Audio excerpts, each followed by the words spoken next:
I have a confession to make, guys. What?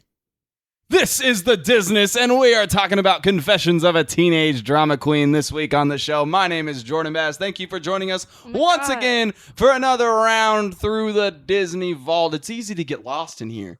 I have at least 14 times. I leave like a little like candy trail. Ooh. So that way a small town will lead us out with bending over and going, ooh, piece of candy. Ooh, piece of candy. So thank you for that, small town. You know I can't resist a piece of candy. Cannot. Thank you for being here once again. And if this is your first time joining us, make sure to give us a follow and a rating after you're done listening. And if you enjoyed yourself, go listen back to our big-ass archive of episodes. As always, I'm joined by my co-hosts. First up, we got Daddy Fat Sacks. Oh my God. Mr. Uncle Small Town Dalton Endicott. What's up, Daddy Fat Sacks? What up? Sax spelled like saxophone. S-A-X. Okay, period. I thought it was Uncle Fat Sack or No. Daddy Fat Sack. Daddy Fat Sax, like saxophone. Yeah, You can even see it's that. Actually, I can't. I don't want to show you that because that'll spoil other nicknames that I have written down for you for later on. Daddy Fat Sacks with the fat sack. Yep, that's what they call you. And also joining us, as always, look at her. She can be Kaylee Foot. It's Kaylee Foot. Hey, guys. What's up, Kaylee? How you living? I'm alright. Yeah, a little tired. A little bit. We haven't called you Little Cheese in a while. We haven't. Yeah, it's kind of fallen off. Little queso. Instead, it's gone back to my fucking government name for some reason. We just need one that'll absolutely stick. So go on at Disness Podcast on Instagram or at the Disness on Twitter. What if we just call her The Foot? The Foot. Please, I was literally about to say I would prefer it to not be foot related. The hand behind the foot. What does that even mean? That's ominous. You got a hand and your last name's Foot. That's the hand behind the foot. I don't know. It doesn't work very well. It just sounds kind of ominous. Yeah. I guess that's threatening in a way. It is. Yeah. It's like, okay, what is that? Yeah. I'm kind of scared People are now. like, huh? Yeah. Caught off guard. And then I come out and they're extremely caught off guard. Unless like, they got okay. a foot fetish and they're like, huh? What? Oh, and then What's they're up? like, oh. And then I run away. Yeah, as you should. I'll defend you. Don't No worry. judgment. Just not my thing. Well, you not saying. Unfortunately, you can't I was just bestowed with the last name of a fetish that I find kind of nasty. I'm also glad that that's not a fetish of mine. Yeah, me too. I Probably don't a have a foot pretty big fetish, problem. but I can't deal with like if you have nasty. Oh yeah, that's different. Yeah, no, I'm not gonna be like that's a hot foot, but I will be like that's a nasty foot. Like, I Yeah. appreciate like I do like I think some women's feet are attractive. I don't want to fuck them, Good. you know. But like I do like I recognize them like those are fucking hot feet. Jesus Christ.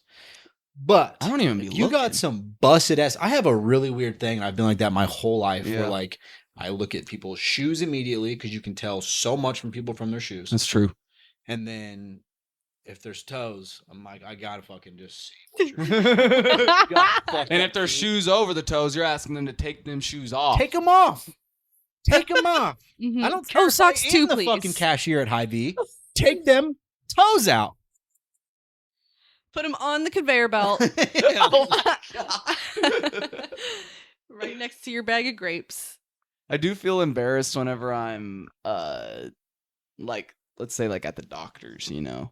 And I try to stay on top of like cutting my toenails, but I don't really think about doing it until my toenail like gets caught on my sock as Yeah, I'm for putting sure. it on. Then I'm like, okay, bro, it's time to clip those fucking nails. Mm-hmm. But sometimes when they're still long, but they're not quite there yet, I'll just have forgotten, and it's like low key, like kind of embarrassing. And then I remember, like, who the fuck am I trying to impress? Yeah. Am I gonna fucking take this doctor out on a date after? No, I definitely get that 100%. But it's just about like, I don't know. It's not that I care too much about my appearance. It's just that I actually do care. Unlike some people who, Yeah. and that's fine to like not care to a certain extent, but then there's also like taking like personal hygiene. Yeah, taking care of Like yourself. if you want to wear an old raggedy t-shirt that you've had for 20 years that's in the back of your closet, whatever, like that's one thing, you know. If it got sweat stains on it, maybe the Hanes t-shirts are like $7. Yeah. Like just fucking get a new shirt. Like the other night we're at Steve Aoki concert and there's this dude in front of us in a wife beater underneath his, I think he was wearing a basketball jersey or something. Yeah. And this isn't like a fresh sweat stain. This is like Yellow. yeah, Crusty. like honestly like brown. Like I was like I'm like kind of tipsy. I'm like, Kaylee, look at that. That's gross. Kaylee's Talking like, chill. shit, and the dude was like within arm's reach. And I know we're at like a concert Hey. with electronic music literally busting my eardrums. It Hey, was talk kind of shit. hard to breathe because the vibrations. But anyway, I was scared he was gonna hear. And this guy had like big ass fucking biceps. I was like, no, Jordan, I can't deal with this right now. Just because they got big arms don't mean they can fight. I know, but in that small of a crowd, I'm getting I'm literally in the middle. Like I'm caught in the middle of that shit. I say that insinuating that like I can fight. Right. I lasted 6 rounds with crack before we went to a draw because the police showed up. I will say that almost nobody that you see ever in life knows how to fight. Yeah, you're right. It's probably yeah, not even probably. It's Yeah. definitely way more rare. Sure, they've To- been in fights. Sure, but maybe. like, do they know You don't jujitsu? know Do they how know any to kind of fight. martial But- arts? Yeah, I feel like that was like a situation where if he lands one blow, you're knocked out. and that's definitely Yeah, if he can land it. that's the case for like. I mean, I'm not even a very big guy, but if he wasn't Yeah. ready for me and I punched him in his face, Yeah. I would have hurt you very badly because Sure. I'm punching you in the face without you noticing. And it's the same if you were just to punch me in my face when I wasn't paying attention, it would hurt me very badly. Yeah, damn right. Power of the punch, bitch. Right. Power of the people's punch. Not no more. We're talking about Maybe soon. Confessions of a Teenage Drama Queen. Talking about Confessions Part 2 by Usher. I wish. One of the best songs he ever made. Yeah. Oh my god, I love that song. I love that. The fucking whole album. The is whole album. Great. Honestly, like every Usher album for the first I mean, honestly, going up to even 2010, but that's when it starts getting more like 2010s club music, more than like his classic R&B. But like Usher's like every album he dropped within the first 10 years. What was of his first career. one, like 8701? His first one was just the self-titled album. Yeah, he had some solid features throughout the 2010s. Yeah. There Like, was Let Me See Let Me See is fucking fire. Fire. Yes. I think there was another one off that album that was also good. He has a song with A$AP Rocky called Hot Thing that came out in I think on that same album Oh, as really? Let Me See. And that one's actually pretty fire. Rocky has a really cold verse, but He'd always. I wish Yeah, he'd he make does. music yeah, right. more often. Well, it's just people like A$AP Rocky and Frank Ocean who they are really fucking good at making music, but that's just not their main passion. That's how fucking it's like- annoying. It's like, how are you the best if you don't want to do this? Especially you, Frank Ocean. Go fuck yourself Yeah. for fucking teasing an album. He dropped singles for it. I'm talking to my friend. She's like, oh, it's going to be, it'll make more sense whenever the album drops. Where's the album? I still don't know what DHL even fucking means because he Come never on, dropped the Frank. context. Frank. Frank. Frank, he's waiting It's on too late. GTA 6. It's too late.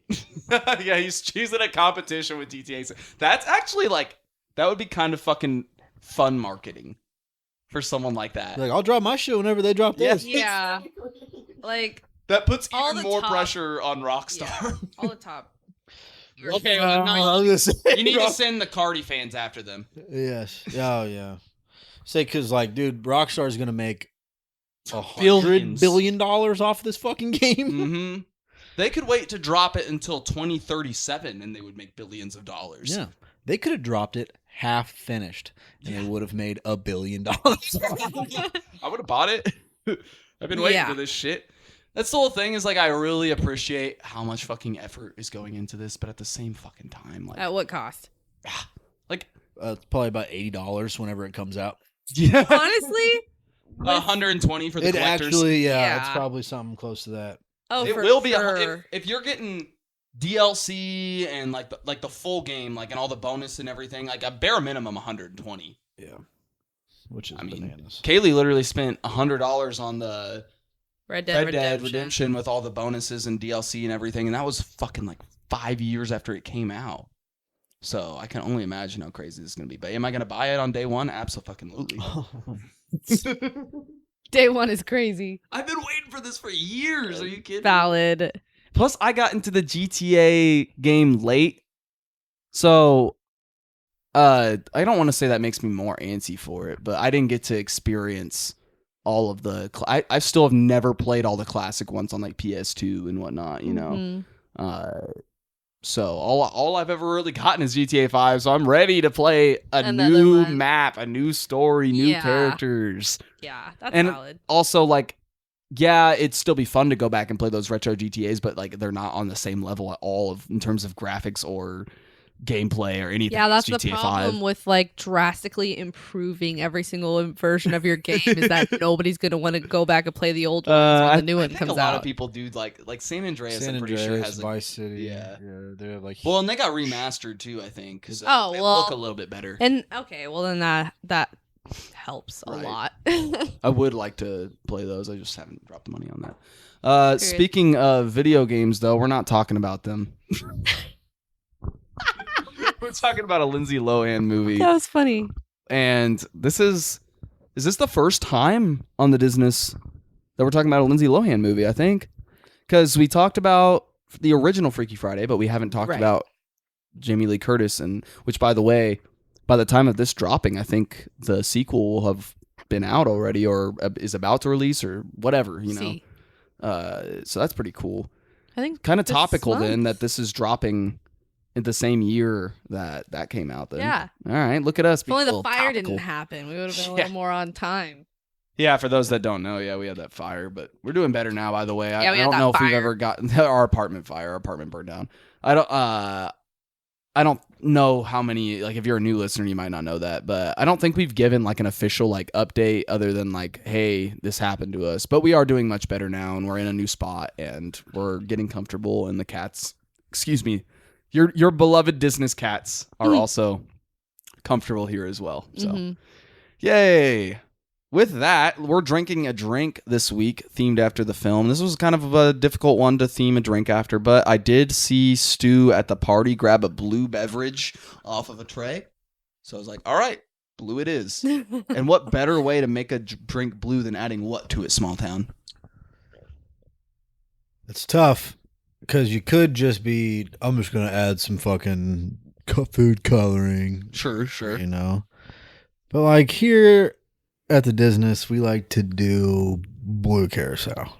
Mhm. I thought you were going to say piss. So I'm glad you. I'm glad you actually Yeah, I was guessed. half expecting it to be silly. So we have this week a drink that is a combination of Jose Cuervo, Blue Carousel, triple sec lime juice, and a dash of orange bitters. So not a whole lot to cover up the alcohol here, the liquor here, in liqueur. Just thinking about drinking it is making me cringe. It's not a big one It's this a week. margarita. It's basically a margarita, yeah. 'cause Yours it's got is the big, triple Jordan. sec. This shit is Well, only alcohol no, and lime juice. Mine is not big. Mine looks taller because I have far more ice cubes than the rest of you. The Oh. rest of you is if there's like more There's than an two here. audience. The kitten's got a drink too. Yep, it's water. It's milk and blue carousel. Oh, that would hurt their tummies so bad. That would kill them. Yeah, probably. Blue carousel. Yeah. Socks one night recently, I left a piece of tiramisu out, and he was licking a little bit of it while I went pee, and I came back, and I was like, no, because it was cocoa powder, and I got Yeah. really scared. We were So I freaking gotta out. be very careful from now on. I will be very careful on We what I have been. leave out. We can't leave anything out. In Kaylee's It's defense, stupid. she heard it, but Socks is prone to sucking on blankets, so she just assumed he was sucking on a blanket. On a blanket. He's sucking And up I looked over poisonous and shit. gasped so loudly and dramatically. He was fine. He didn't even throw up, and I stayed up like No, all yeah. night. Dramatically? Yeah, you guys aren't dramatic about your cats at all. Oh yeah, you're not even a little bit. Nah. I definitely don't have my sisters come over here to check on them if I don't see them on the camera. Really? Not every time. That sounds like a. Sometimes I just let the anxiety ride out and be like, "They're in there, Jordan. Come on, get your shit together." Dude, cats are survivors, Often. dude. But other times I'm like, oh, I can't remember. Like I don't know if I was paying close enough attention to make sure that Flapjack didn't run It's outside. because Flapjack likes to try to bolt out the door every once in a while, and he does run out, like he gets out, but he'll just walk around the corner and then freeze. Dude. And we're on the 3rd floor now. Flapjack could survive in a fucking zoo. Yeah. He's a badass. He is a Ain't nothing gonna punk him out. Guess what? Yeah, I was gonna tell Small Town. Is this. he I'll let pregnant? you- Yes. Actually, quite the opposite. He's lost 11 pounds.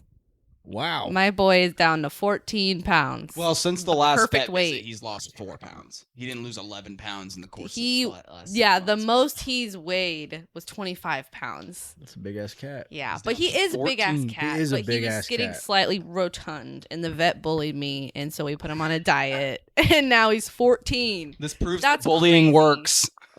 Yeah. Yeah. Bullying the one that controls your food, that is. I'm very proud of him. He's a very If that cool vet ever talks shit to you again, just grab Flapjack and throw him at the vet. Actually, that's so funny because he turns into such a pussy He's so well ironically, behaved at the vet. Like Yeah. shockingly well behaved, like out of character for him. He acts like I told Kaylee the other day. I'm like, the fucking vet probably thinks he's such a sweetie. Yeah. He's not. But he's gone there since he was a kitten, since before I even had him. Right. So he might like be familiar with some of the vets that I work think it's there. more so that he's just scared. For sure. But he was being all You're sweet. right. He was headbutting me and accepting pets. So And he's all happy and healthy. I nominate we call this drink Stu's Sobriety Punch. Because it's the drink that made him go sober. Actually, it's the last drink he potentially had before he went sober, not the drink that made him go sober. And Small Town's going to try it. I actually haven't even tried it. Kaylee, have you tried I it? have not tried All right, well, we're going to try this together here on the podcast. I'm also scared, but I'm hoping the lime juice does some heavy lifting here because that is a good ingredient to add to subdue harsh liquor flavor.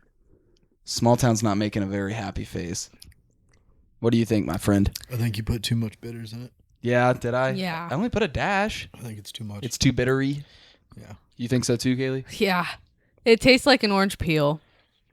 And it's not even so much the taste of it, but you can smell it so much that it almost I held my makes breath. it taste like the bitters. Damn, I guess I should have put half a dash. Well, baby. Well, fucking make him again. We were almost out of Jose Cuervo. We were gonna buy a bottle today at the store, and I remembered that my dad had given us the remains of a bottle that he had gotten for free from Ameristar. Well, free in quotation marks, prepaid. Your dad's a funny guy. He is a funny guy. Real mushroom. The other night at the wedding, at my friend's wedding, you remember Jake Trumbull? Yeah. He was there, and he was telling me this funny story about how at my birthday party a couple of years ago, my dad, who's very drunk at this point in the night, walks up to him like, "Holy shit!" delivers the wrong name. Jordan's gonna be so excited that you made it. I haven't seen you since choir in high school. Meanwhile, Jake went to a different high school than me and was not in choir. And did Jake just roll with it? Yeah, Yes, for Of sure. course he did, because he's a funny guy. He is. Oh my gosh, I love my dad. He's fucking ridiculous. Well, with that, do we have any memories of this film, Small Town?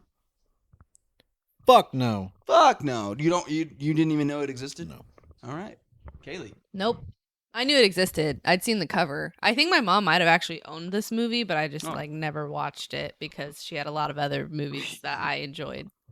I don't think I've ever seen this in full. If I had, I don't have a memory of it. However, like certain scenes, like early on, like the DDR scene or like the DDR spoof, I guess, whatever it was, that I did recall.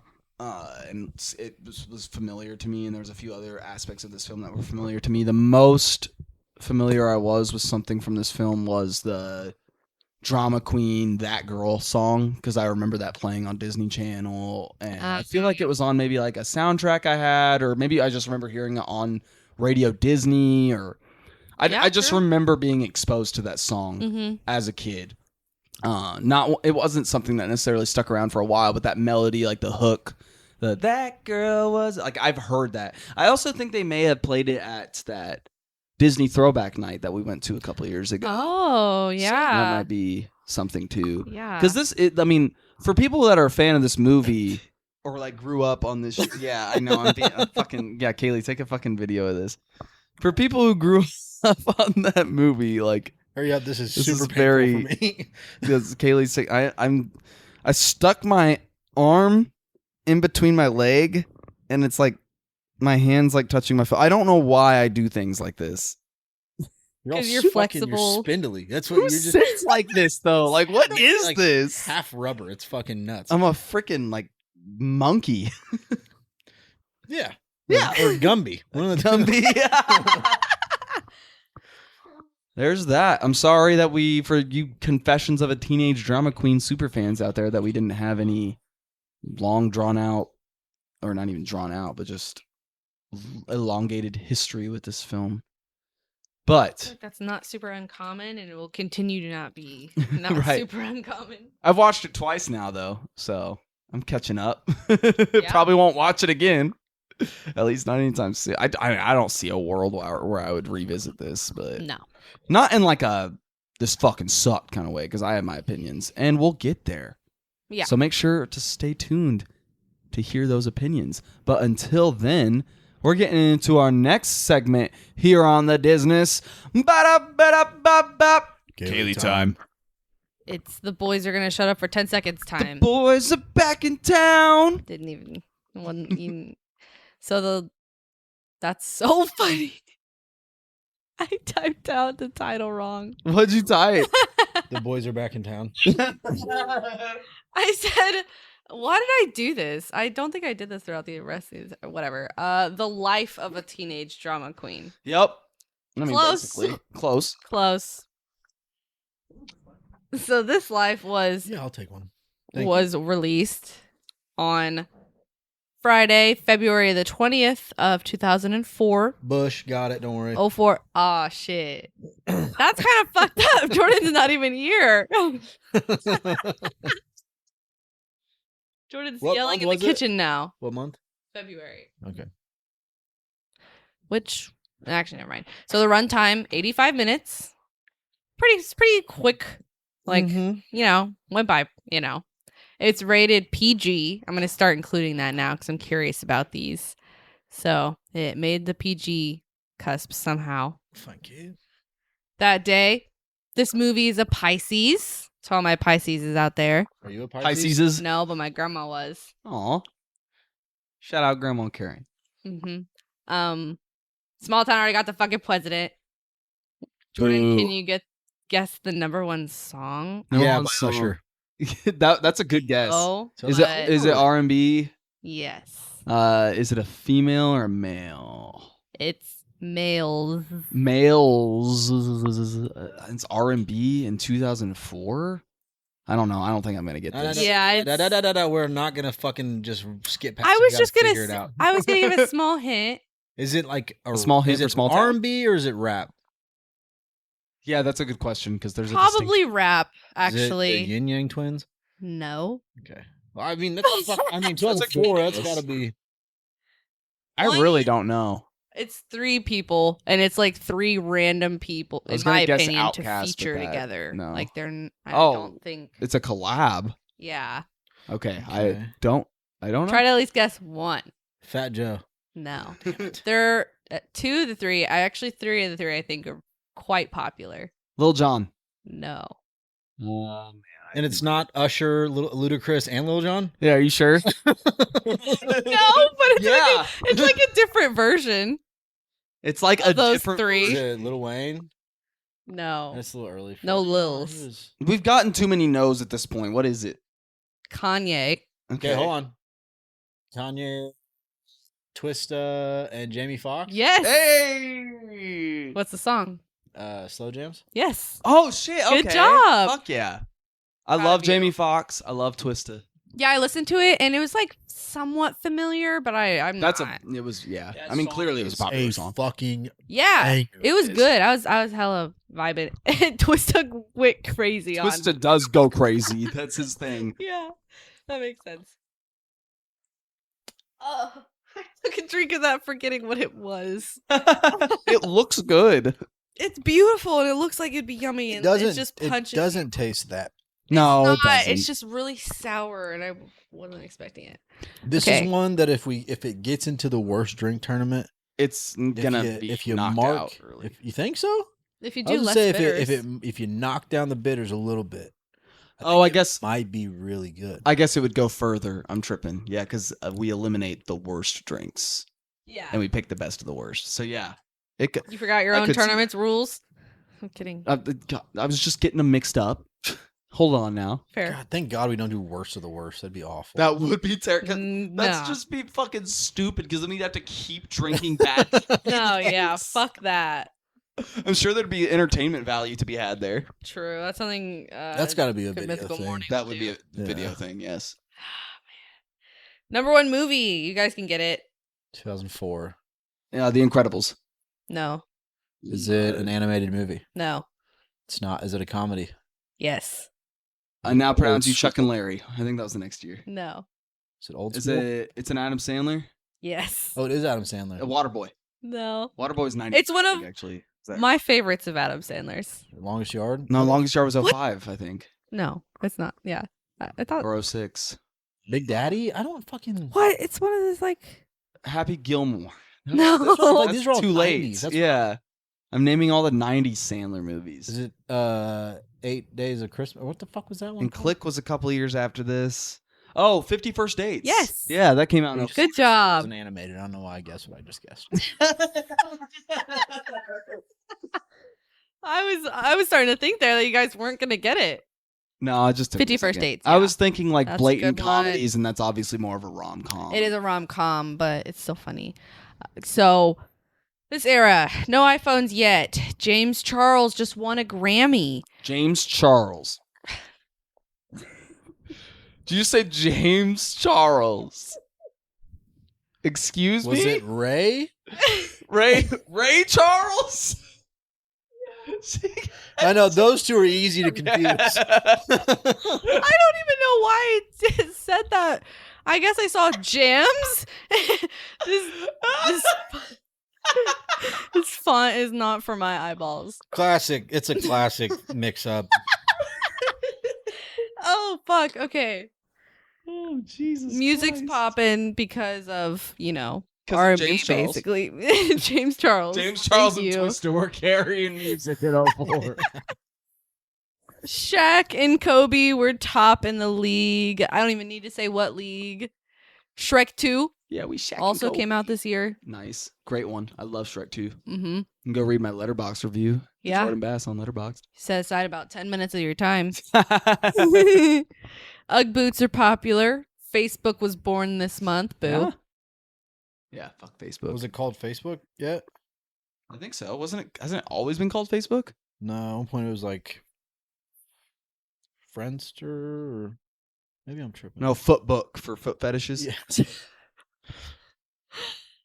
Friendster. I don't know.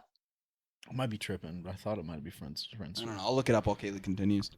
Y'all remember Extreme Makeover Home Edition? Of course. Yes. Move with- that butt. Yes. So I'm pretty sure he actually. I meant to look this up and I forgot until just now. But I'm pretty sure he actually like kind of fucked over some families or some shit like that. Oh, I guarantee it. Yeah, Yeah. that does not surprise Yeah, I me. guess all those shows kind of do in some way. But I was always super jealous of the kids and the sick ass kids rooms they would get that were like always super interactive and I would imagine that show was a lot like Pimp My Ride, where they went in there and they made the house look great, but it was dog shit fucking put together. yeah, because it was so extremely rushed and Yes. they're not trying to spend a fuck Yeah. ton of money. We And just then- built you a $600,000 home. Have Yeah. fun with those taxes. Exactly. It was called Face Mash whenever it was like hot or not. Face And mash. how was like Zuckerberg was like saying who was hot and who was not in his class or Tight. whatever. Fucking tight. Crazy. That's how Facebook came to be. Hot. That's how I made my whole friends list. Oh, I'm, Just glad, all dudes. I'm glad to know I'm hot. Small Yeah. town. Y'all remember Mighty Beans? Mighty Beans? No. They What were is like those little plastic bean shaped that? Oh, that helps. a lot. guys, and they were like, Oh, I do painted, remember. and I they had do the remember little metal Mighty ball Beans. inside of them, so Yeah. they made noises when you The, like the little bean guys with the faces Oh, yeah. and stuff. I do. the bean guys with the faces. I had some of them. Yeah, I think I did too. They have Disney ones. I That's also cool. had a Video Now. Yeah, I think I. I had mm, SpongeBob. I actually don't know if I had a video now. I think I had friends that had It's one. like a little tiny A little portable, box, and it had like Yeah. little tiny, was it like tiny little discs? CDs types. I had one. and a I tiny screen. swear to God, it was fucking Jesse McCartney. No Probably way. was. He was Swear. huge in Themed? 2004. What? Like themed. No, like the fucking video I had was fucking That's Jesse fire. It's McCartney. like a music video. Yes. It's like I don't want another pretty. And I think That's I had so fucking fire. Simple Plan one too. That's awesome. And that They were song also fucking huge in 2004. came on this movie, The Simple Plan. Oh yeah, yeah. that's so nuts. funny. Oh my god, I love how everything's connected. I had a blue translucent one. I remember that. Remember I don't translucent plastic. remember. I think I had a fucking what was that?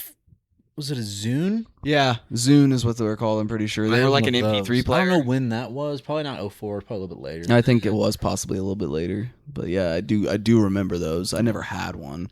I had a classic like little rectangle MP3 player that had like the tiniest little screen that just displayed like the song title. and Yeah, I artist. had the Zune, and then me and my mom and dad couldn't figure out how to put songs on it, so I had like 3 songs on it. That's so. It was like everybody dance now. One of them was like the There's all U2 what the songs. fuck was that? Remember when U2 did that? They put their album on everyone's fucking iPhone. Oh my god. Was it- Yeah. Running and sorry and I can't the fucking think. Oh, yeah, it's that- like Yes. I don't know. I know you don't. I can't fucking think of what the shit. It's like the weirdest song. Like it starts off. It sounds like a race is about to happen. Is what it sounds like, but it doesn't fucking matter. If you remember it, you got to do a full rendition. I was Shit. literally about to Okay. say that karaoke style. All right, I'll do it. Period. Period. This day is Kurt Cobain and Rihanna's birthday. Oh shit. Well, Yeah, was February 20th. right. Well, It still for one of them. is. It's still the day he was the day of his birth. True. But it was post death. So the budget for this movie was 15 milli. Not a whole lot. I mean, No? for a Disney movie anyway, Yeah. But it helps that it wasn't animated. right? It was filmed in Canadian cities and excluding like some New York scenes, and the train station scene was actually Well, filmed. but most of it was Jersey. actually like they did up Toronto and shit to kind of look Yes. a little bit more Manhattan-y. Yeah. And a couple other cities in Like they may have Canada. used shots of New Jersey or New York, but I don't think the actors ever had scenes filmed outside of Canada. No, I could be yeah. wrong, but that was just from my I think you were research. correct. Yeah, the majority of it. I'm all of it probably, but definitely the majority of it. And was filmed in Canadian Canada. tax cuts or whatever. That's the real thing. A lot Yeah. of films filmed and still do in Canada due to being able to save a buck. I don't blame them. And Canada's beautiful, so. It is. And the box office. Gosh, I mean, I imagine pretty solid. I would guess that they at least doubled it. Or I'm gonna say 20. 33.3 million. okay, so I was about dead on. Yeah. Literally. But 9.3 million opening weekend. So not Pretty as strong opening weekend compared to the budget. I mean, yeah, I guess it was money half. back first weekend. Yeah. What did it debut? Little Did over you get half. that written down at the box office? Like, what did it? Was it number 1 or 2 or 3 that weekend? It was number 2 behind 51st Dates. Okay, that makes sense. I guess it wouldn't have been number 1. You said that, but yeah, that Yeah. makes sense. Okay. But yeah, no, I mean, it's not often that, or at least not often lately, that the movies we've talked about are debuting even in the top 10 or at all. For our ratings and reviews, Rotten Tomatoes. I spoiled this for myself by accident when I was trying to look up character names for my report card earlier. Got him in the butt cheek. And I was actually kind of shocked a little bit. I mean, I didn't expect it to be good, but like, wow. Yeah, it's definitely What's your low. guess on the Rotten Tomatoes. Rotten Tomatoes, so that's out of 100%, right? Yes. 78%. Yeah. No. Is it less than that? Or For the higher? critic score? Oh, I don't know. This is hard for me. The Rotten Tomatoes score. What is my? I'm doing this critic score. Mm-hmm. Yes. I didn't like the face you guys both gave me. Hey, I was shocked too. 60%. Mm. Is that still too low? No, it's too high. Really? Why are you going Oh. so high? Why? Because It's not a bad movie. And apparently, I made it sound like it was. like you were shocked by how high they rate. No, I was shocked by it. How low? Yeah. 9%. 14 All right. with 94 reviews. So, like, not crazy, but I bet most of the reviews are from adult men, and I got Dude. fucking news for you guys. This movie wasn't for you. you're so correct. I did Fucking like this idiots. review though. It was from an adult man. It's really harsh but like insane. I had to look up 2 words. A perfectly bland, homogenized milk toast piece of inconsequential would-be comedy fluff. In other words, it's a movie made for tween girls, dipshit. Yeah. I was just like, Right. what I've the seen fuck is so much It's worse. a bad movie. Yeah. My whole thing is no matter what you think, I've seen much worse. We've talked about much worse. This is right up there for me. We're at like episode 77 Small Town. We It's haven't even scraped the Right barrel up yet. there for me. Small Town doesn't like the cringy, corny. Small Town. I've like waited to scrape the bottom of the barrel. Like, I you don't think this want is to. bad? Let's just leave it there. We're gonna have to.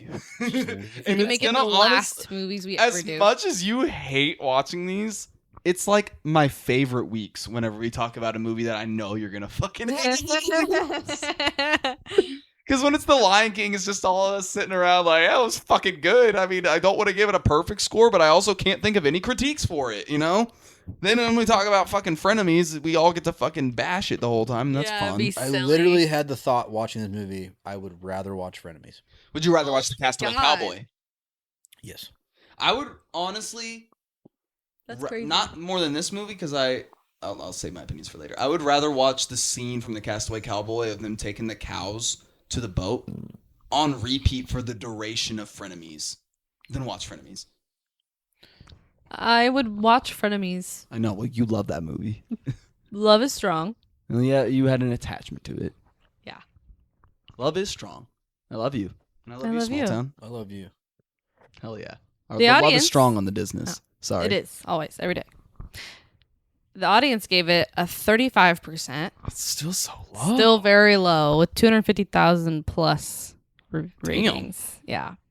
IMDb gave it 4.7 out of 10. And Letterboxd, 2.1. 3.1. Oh, okay, cool. Out We're of a little 5. more fair on Letterboxd. Yeah. Well, my favorite it was like the top review. They said the way this movie shifts from normal teen drama / comedy to surrealist cinema to Wattpad fanfic is truly remarkable. And that's so real and hilarious. That's a great way of summarizing Right? this. I was like, wow. And most of the reviews were them like freaking out over the outfits, which I will get more into later. Yeah, fair enough. So our director, she has a fun name, Miss Sarah Sugarman. Sugarman. Sugarman. Could be Sugarman. Sugarman. Yeah, there's an R. Sugarman. She's 62 years young. Period. A Welsh actress and filmmaker. She won a Best Actress medal when she was attending the Royal Academy of Dramatic Art in 1989. Oh, that sounds awful. Jesus. Oh my god. The Royal Academy of whatever the Of fuck you Dramatic just... Art. Well, that's where she's like from. Fuck, dude. Oh my god. She has won 23 international film festivals and has a modest filmography with works mostly British based, so I didn't recognize like any of them. But she looks like a very nice lady.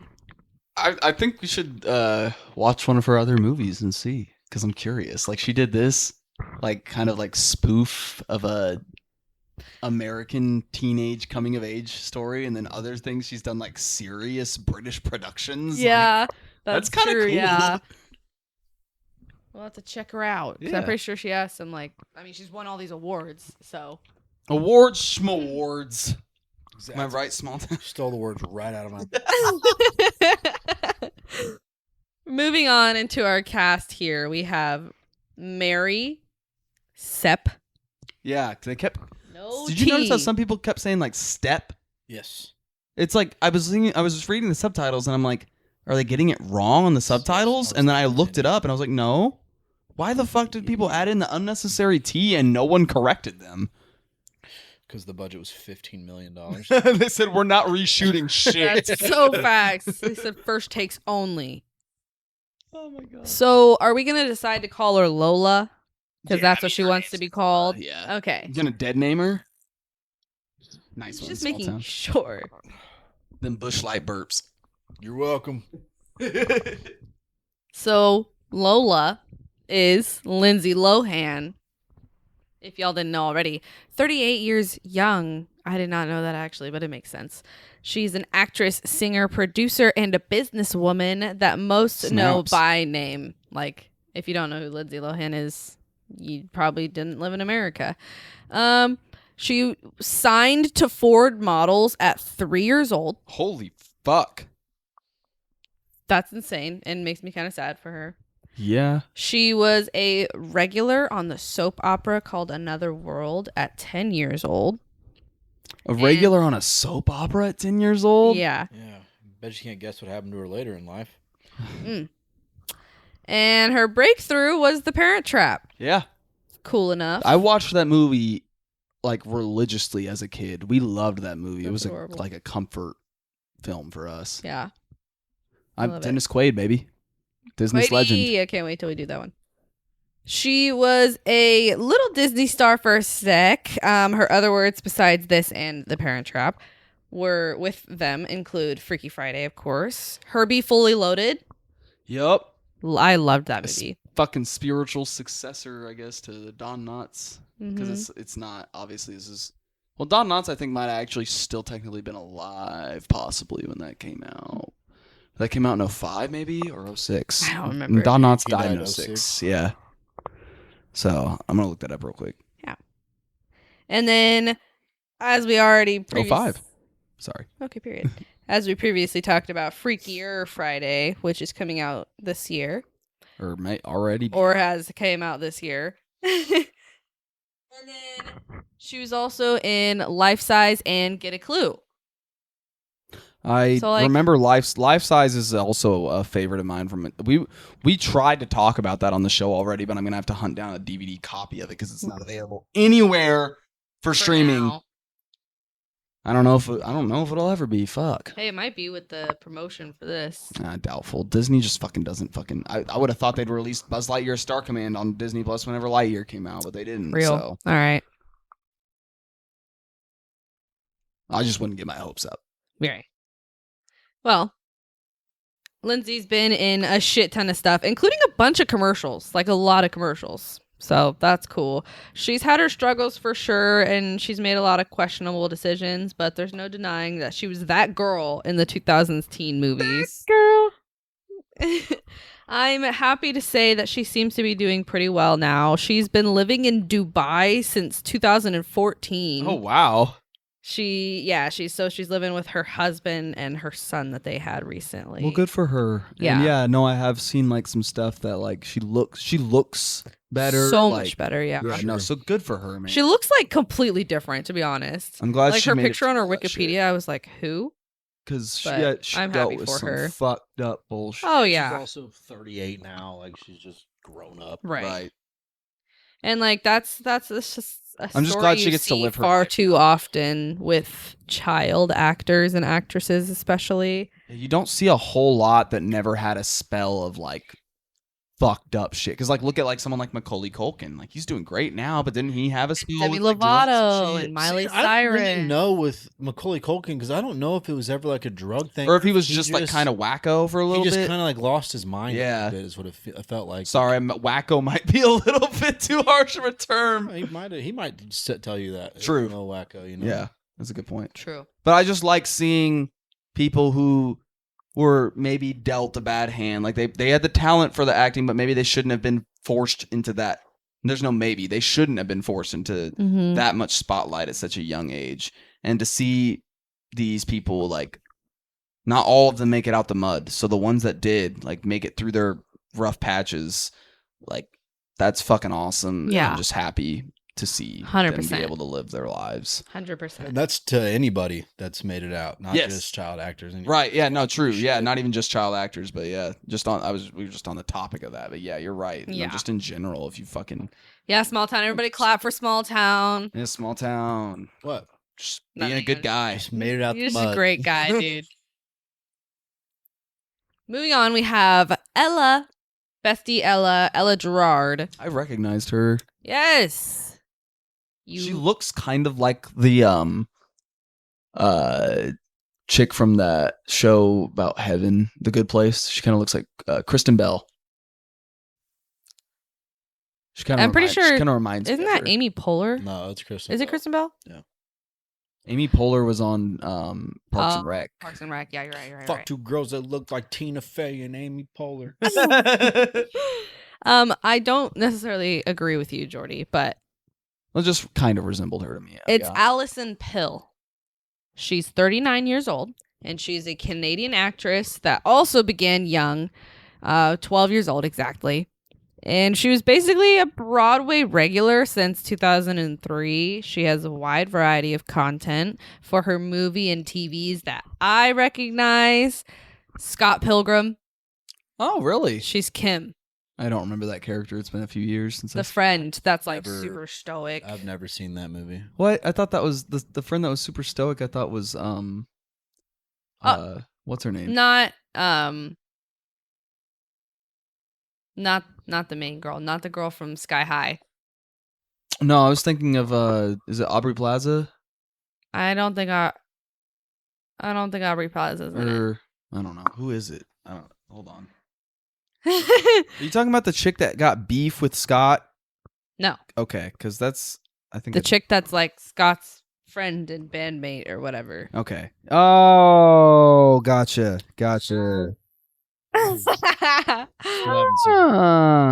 I think she has like a little crushy on him, and then gets all mad when.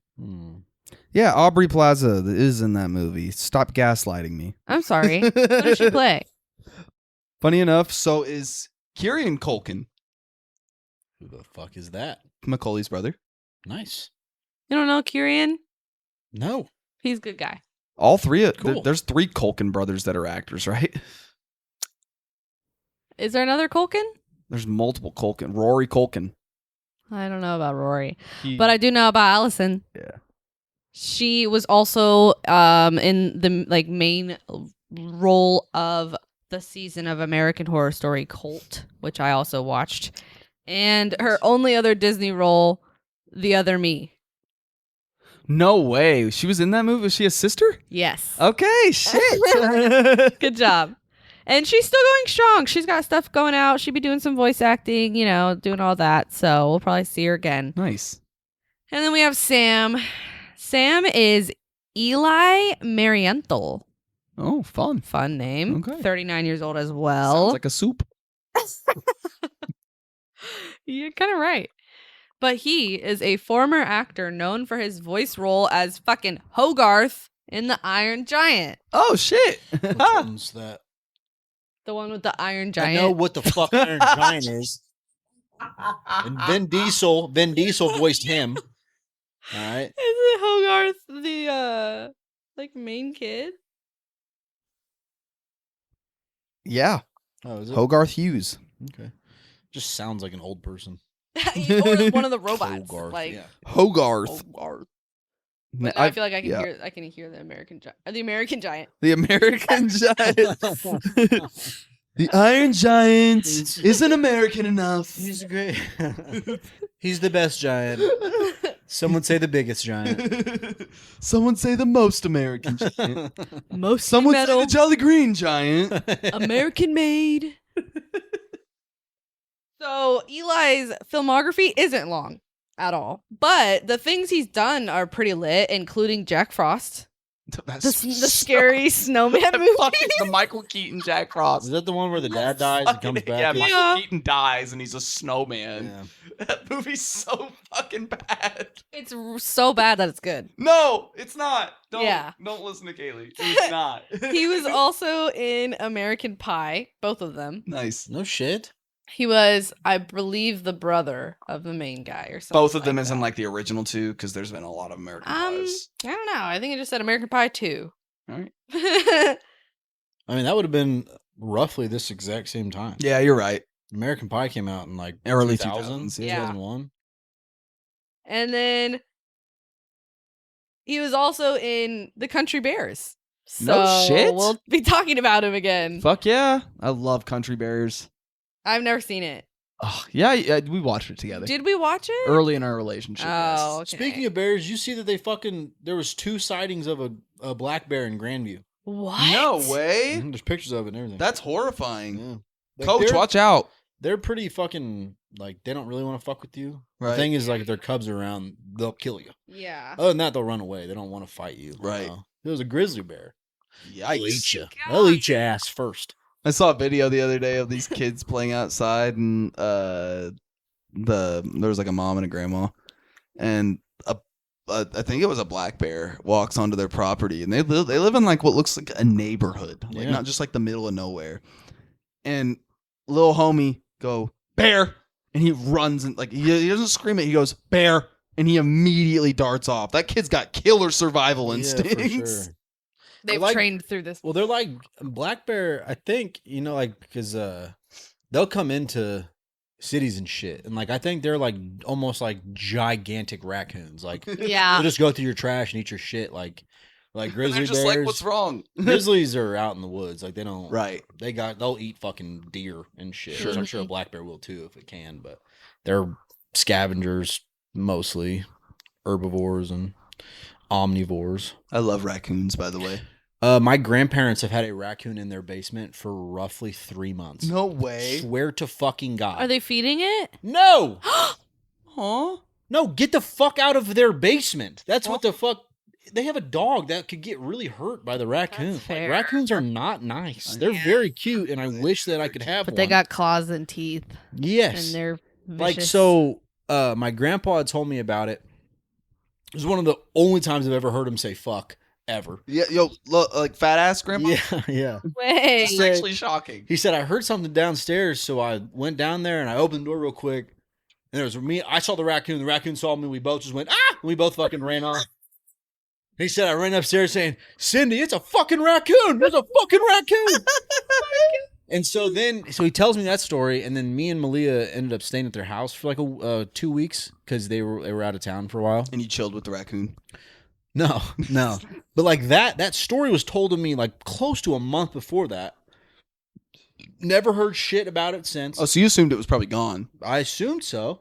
And then like while we're there, we kept hearing noises. Like Oh, shit was in the walls. Like it was fucking like I went downstairs several times on like oh fuck, something's making noise down here. Let me go down here really quick. Didn't Yeah. see shit. They have a live trap down there that has like when I was there it had cat food in it. It never went in there, never tripped the trap, That's nothing. Crazy. I guess they had put some like hot dog buns in there just a little bit ago. The fucking raccoon had gotten in the trap, grabbed the hot dog buns, and didn't trip the trap. My man. Yeah. Hell yeah. Survivor. They're fucking crafty, dude. Like, I guess Mhm. He's She- a soul survivor. my grandma said she put, because like my grandma feeds homeless every Sunday. She goes to a park and feeds Homeless raccoons. Homeless raccoons. She throws hot dogs buns at them. And she sets up hot dog bun traps at the park. and I guess so the raccoon had gotten in and taken a bunch of fucking hot dog buns. So my grandma had put a pack of hot dog buns in a cooler and then stacked something on top of the cooler They came in the next day. The raccoon had pushed the thing over, opened the cooler, and took the pack of hot dog buns. My man. Yeah. Almost, she almost is making a little game for him. He's like, all right, I'll play with my food. This dude's gonna survive. He's never leaving their Well, basement. my mom was like, "What if it has fucking babies? Like, what if there's babies down there? Like, the fuck Then are you you have gonna to do?" keep one and raise No, him. you don't, because they're not nice. Once they hit a But if certain you age, raise they're them- not nice. No, I have was seen. it- No, I have seen stuff of like people raising raccoons, and it's like they get to a certain point where you have to let them back out Yes. because Hallie's grandma had a raccoon, their I instincts got to start hold a kicking raccoon. in. which was sick as fuck. I bet. I'm jealous. But it just hit that age where she just let it outside one day and it ran off because she just couldn't. It was like biting and scratching and shit. So it was like, fucking go do your thing. Sad. Okay, well, we can have a skunk instead. I don't want a skunk. Yeah, because you can remove their stink sacs when they're babies. Sure, but I don't need a skunk. But they're cute. Wait till you see their faces. They're cute. Anyway, remember Eli? Manning? No. So lastly, for the things he's been in, kind of, Robin probably knows who this guy is because Robin he Thomas? voiced Robin, our friend Oh. Robin. Because I thought that was your silly way of my saying he won the God. Robin Thomas Award. no, I would make it more dramatic. Okay, fair if enough. that's He the voiced case. two though. He voiced a Tim Drake Robin in a Batman movie Oh, and cool. in a TV series that I don't remember the name of, but Robin's it probably was seen it. specifically, yeah, because the Tim Drake it- Robin is his favorite. Batman Beyond. That was out around this time. I think it was an animated Batman. Yeah, that movie. Batman Beyond. Beyond was animated. Yeah. Yes, Maybe Was it that what it was? Was it Batman Beyond? Batman Beyond. I That's like think- where he looks cool as fuck. Yeah, It's that's like the nephew. that's like the cover. grittier Yeah. cartoon. I'm pretty sure. That's the one. I'm pretty sure I grew up on. That's definitely. I was younger when I saw that shit for sure. Because it was like the suit was different. He was cool looking. It was like Bruce Wayne's nephew. That's the one Or that something. it ran from 99 to 2001. Oh, okay. Wow, I didn't know. Oh wait, hold on, because I was gonna say something, but I don't want to get it wrong. Yeah, no, I didn't know. Will Friedle, voiced Batman on that. Who's that? Fucking the older brother from Boy Meets World. Oh, no shit. Yeah, Eric? yeah, Eric from Boy Meets World. Well, because Kevin Conroy voices Bruce Wayne in the series, but that's the series where there's the younger Batman. Yeah, it's like his nephew. Yeah. Uh-huh. And that's who Will Friedle voices. That's very cool. Did not know that. Yeah, I don't think this is the same one, but that is cool. It may have been Batman the Animated Series or whatever came out after that. I don't know. Well, yeah, I mean, I don't know. I stopped giving a fuck about Batman after Batman Beyond. I watched that. valid. No, Batman the Animated Series was before. Nope, not that one either. It doesn't matter, Kaylee. You can. It really doesn't matter. So, funny fact, this movie was Go on. Sorry. You said it was funny, so. this movie was actually Eli's last movie or show or anything. Well, that He wasn't actually that stopped funny, Kaylee. What the acting. fuck? I thought it'd be funny because it was like bad. This shit made him quit. And yeah. Yes. See, Small Town laughed at that because Jordan said it. But basically, he decided to pursue a life of philosophy, poetry, and outdoor education. Do you know what that Sounds means? really That fulfilling. means he made a lot of money when he was young. Mhm. And he got to do what the fuck he wanted. I wish, man. Yeah.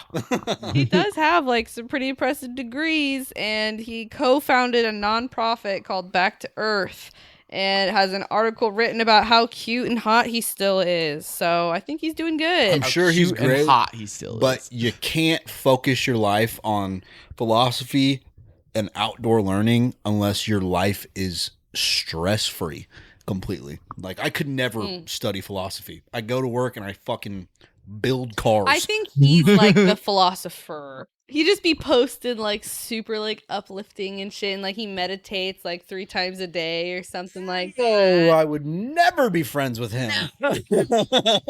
But he does teach. center yourself with the universe, small. Your chakras. You gotta get your chakras in line. He teaches boys how to survive in the wilderness. Punch him in pretty his cool. teeth.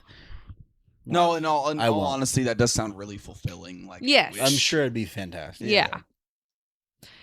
Next, we have Carla Santini. Santini. Take a guess. Megan Fox. Ooh, it's actually Fegan Mox. Oh. You're close. Fagin from Oliver Twist. Yeah, he's 38 years young. He is? Fagin. Megan Fox is 38 years young. She's an actress most know because she's always been gorgeous. Like, Dude, she is like it's fucking crazy. stunning. Yeah. It is insane. So this was her first film role that premiered in theaters. It was her second ever movie, but It was her second ever movie. Yeah, but her first one was a direct to DVD. Okay, so this is her first theatrical. Yes. This is her theatrical debut. Yes. And it was also her only Disney role because after this, not too long after this was Transformers, and then she just Jennifer's body. Yeah. Yes. I used to fucking love I watched that movie way too young. I sure never it's watched awful. it, but I remember seeing like It's super bad. the like DVD in Blockbuster and like feeling a little bit horny. And being like, I want to watch this, but I know there's no way I'll be able to. that might be why I liked it so That's much. So yeah, I was literally about to say like she probably doesn't have any other Disney roles because she immediately became a massive sex symbol. Right. Good for her.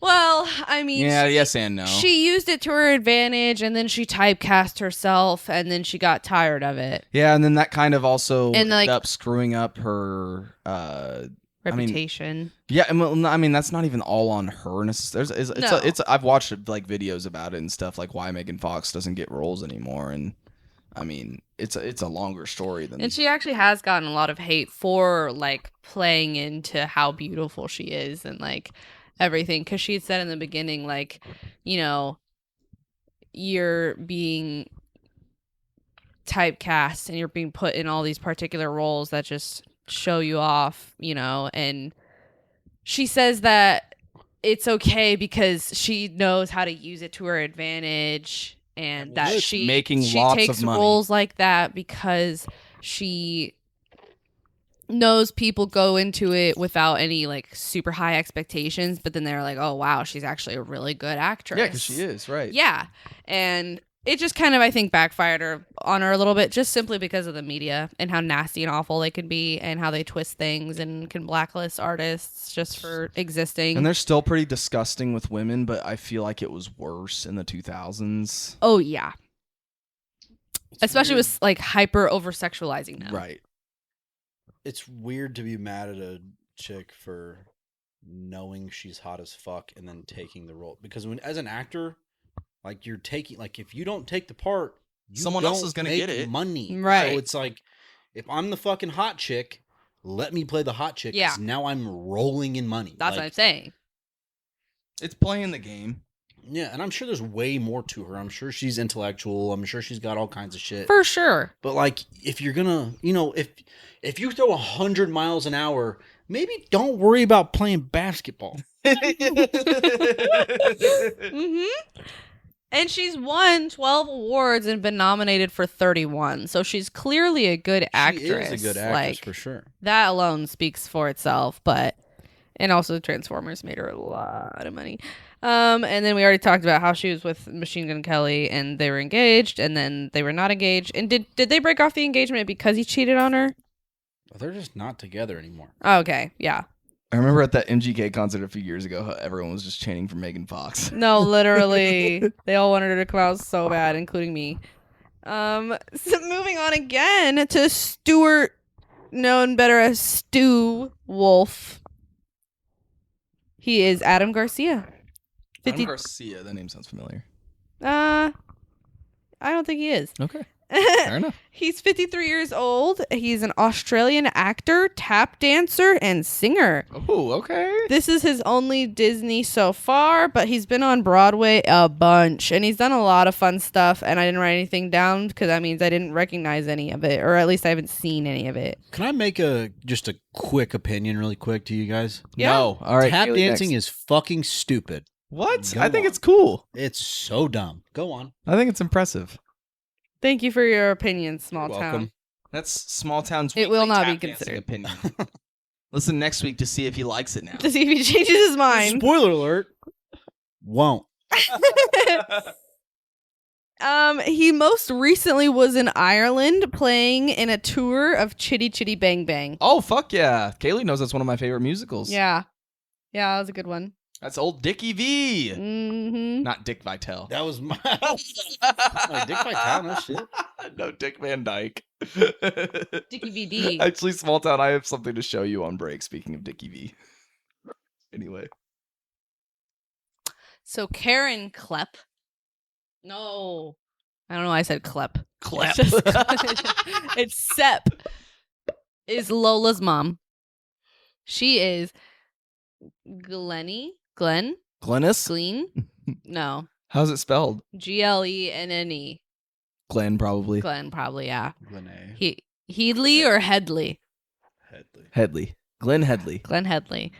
She sadly has passed Oh, at 62 years of age in 2017, so pretty recent.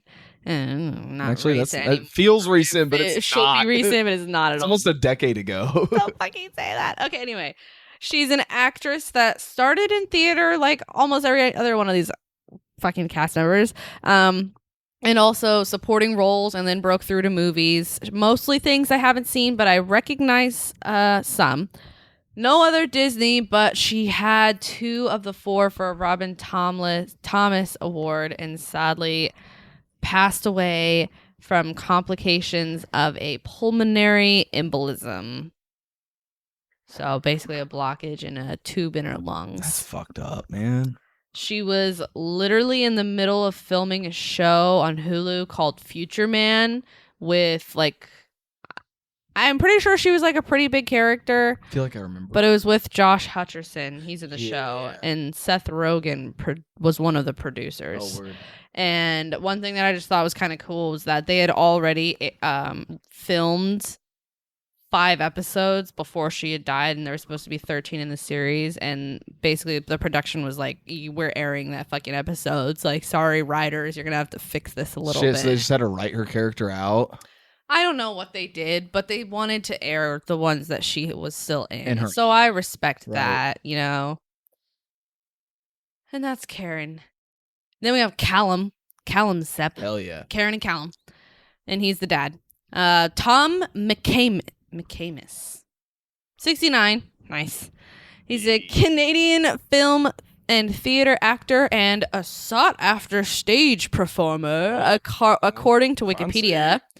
I didn't recognize like any of his filmography except for a Friday the 13th series from the late 80s, and he was only in a couple episodes, and I only recognize it by the name. I've never seen it. Yeah, I watched a YouTube video recently that talked about that, and I'm pretty sure it's like only barely loosely based off the Friday the 13th movies. Mm, They just kind of kept the title to like, attract. yeah, exactly. I think anyway. That makes sense. Well, he is still going strong in theater. It was announced in an article literally 4 days ago from the time we are recording this podcast that he's co-starring in a, quote, bold new production of Macbeth at the Stratford Festival that's see him. running for the majority of the year. Go see him. Yeah. Go, Tom. A lot of fucking Macbeth was thieves. like off limits. It's like you're not even supposed to say Macbeth in a theater. It's like bad luck. Really? Yes. T. How do you know this? Because I read Macbeth in high school and then went to my theater, like my fucking what do you call it when you're And you were just practicing? screaming Macbeth at the top of your I said, head. I Scaring told everybody. my theater teacher, I said, "Hey, we're reading Macbeth," and he said, "Don't say that in here." And I was like, "What the fuck?" Damn. What? Maybe he just had like a You've fucking. just been traumatized. No, it's like a thing. It's like a cursed play or some shit. Like telling, like saying break your leg or whatever. Okay, the superstition around not saying Macbeth in theater stands from a long-standing theatrical tradition that views the play as cursed.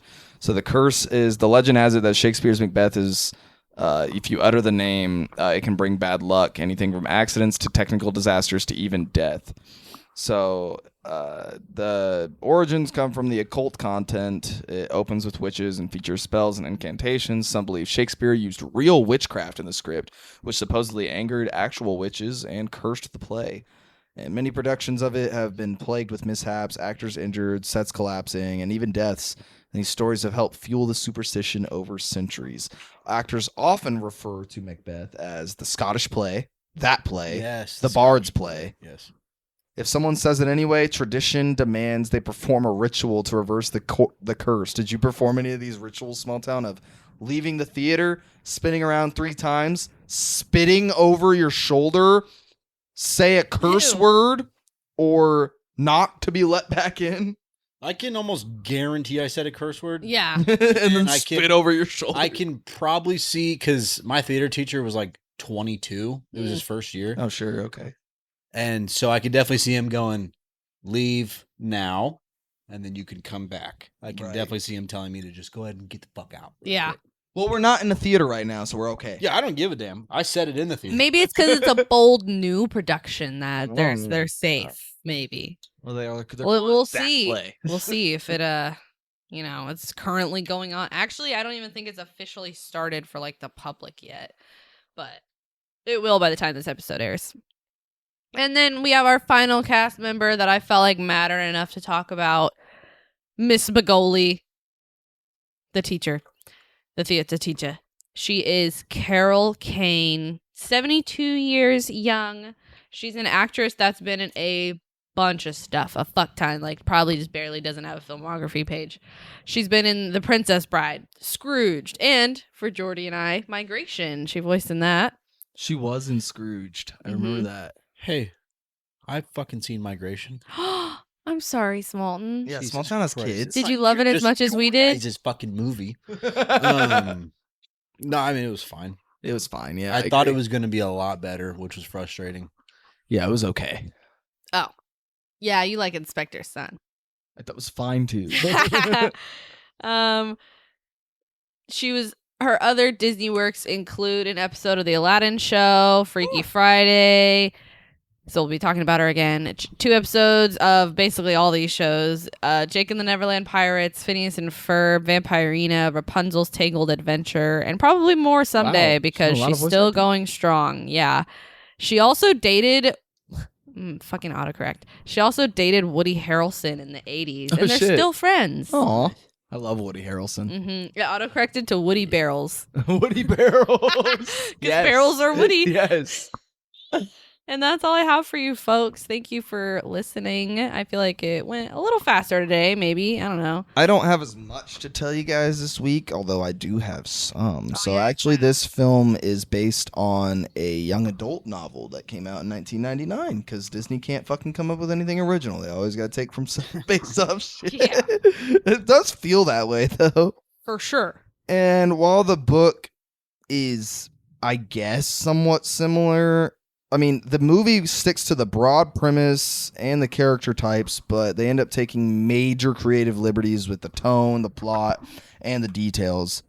So the whole thing. Yeah, it ends up being more of a loose inspiration rather than a direct adaptation. It keeps the spirit of a dramatic teen trying to stand out in suburbia, but Disney Disneyfies it and glamorizes Lola's antics and shapes it into a star vehicle for Lindsay Lohan. Mm-hmm. In terms of the parks, there was obviously no walk-around characters. Imagine if there was like a Stu walk-around character. Everyone would be like, who the fuck are you? So funny. Why are you drunk and They wouldn't even stinky? just think it's some drunk guy. Yeah. Yeah. This film was heavily promoted on Disney Channel, though. They had like all the behind-the-scenes clips, the music videos, the making-of features, and there was some tie-in content aired during the Disney Channel movie Surfers. If you guys remember that, it was like I'm pretty sure that was like whenever they would show like multiple movies and like it would be like a movie marathon. Okay, yeah. And they had like the guys. I think they had no movie Surfers might have been where they were all sitting on like those risers and stuff. And they would like sometimes bring a celebrity on, and they would talk about the movie and like do like a little. It was like in between commercials. I feel like those aired like after an episode of like let's say That's So Raven ended, and before like the next show started. You know, like within that little space of time in between there. Mm-hmm.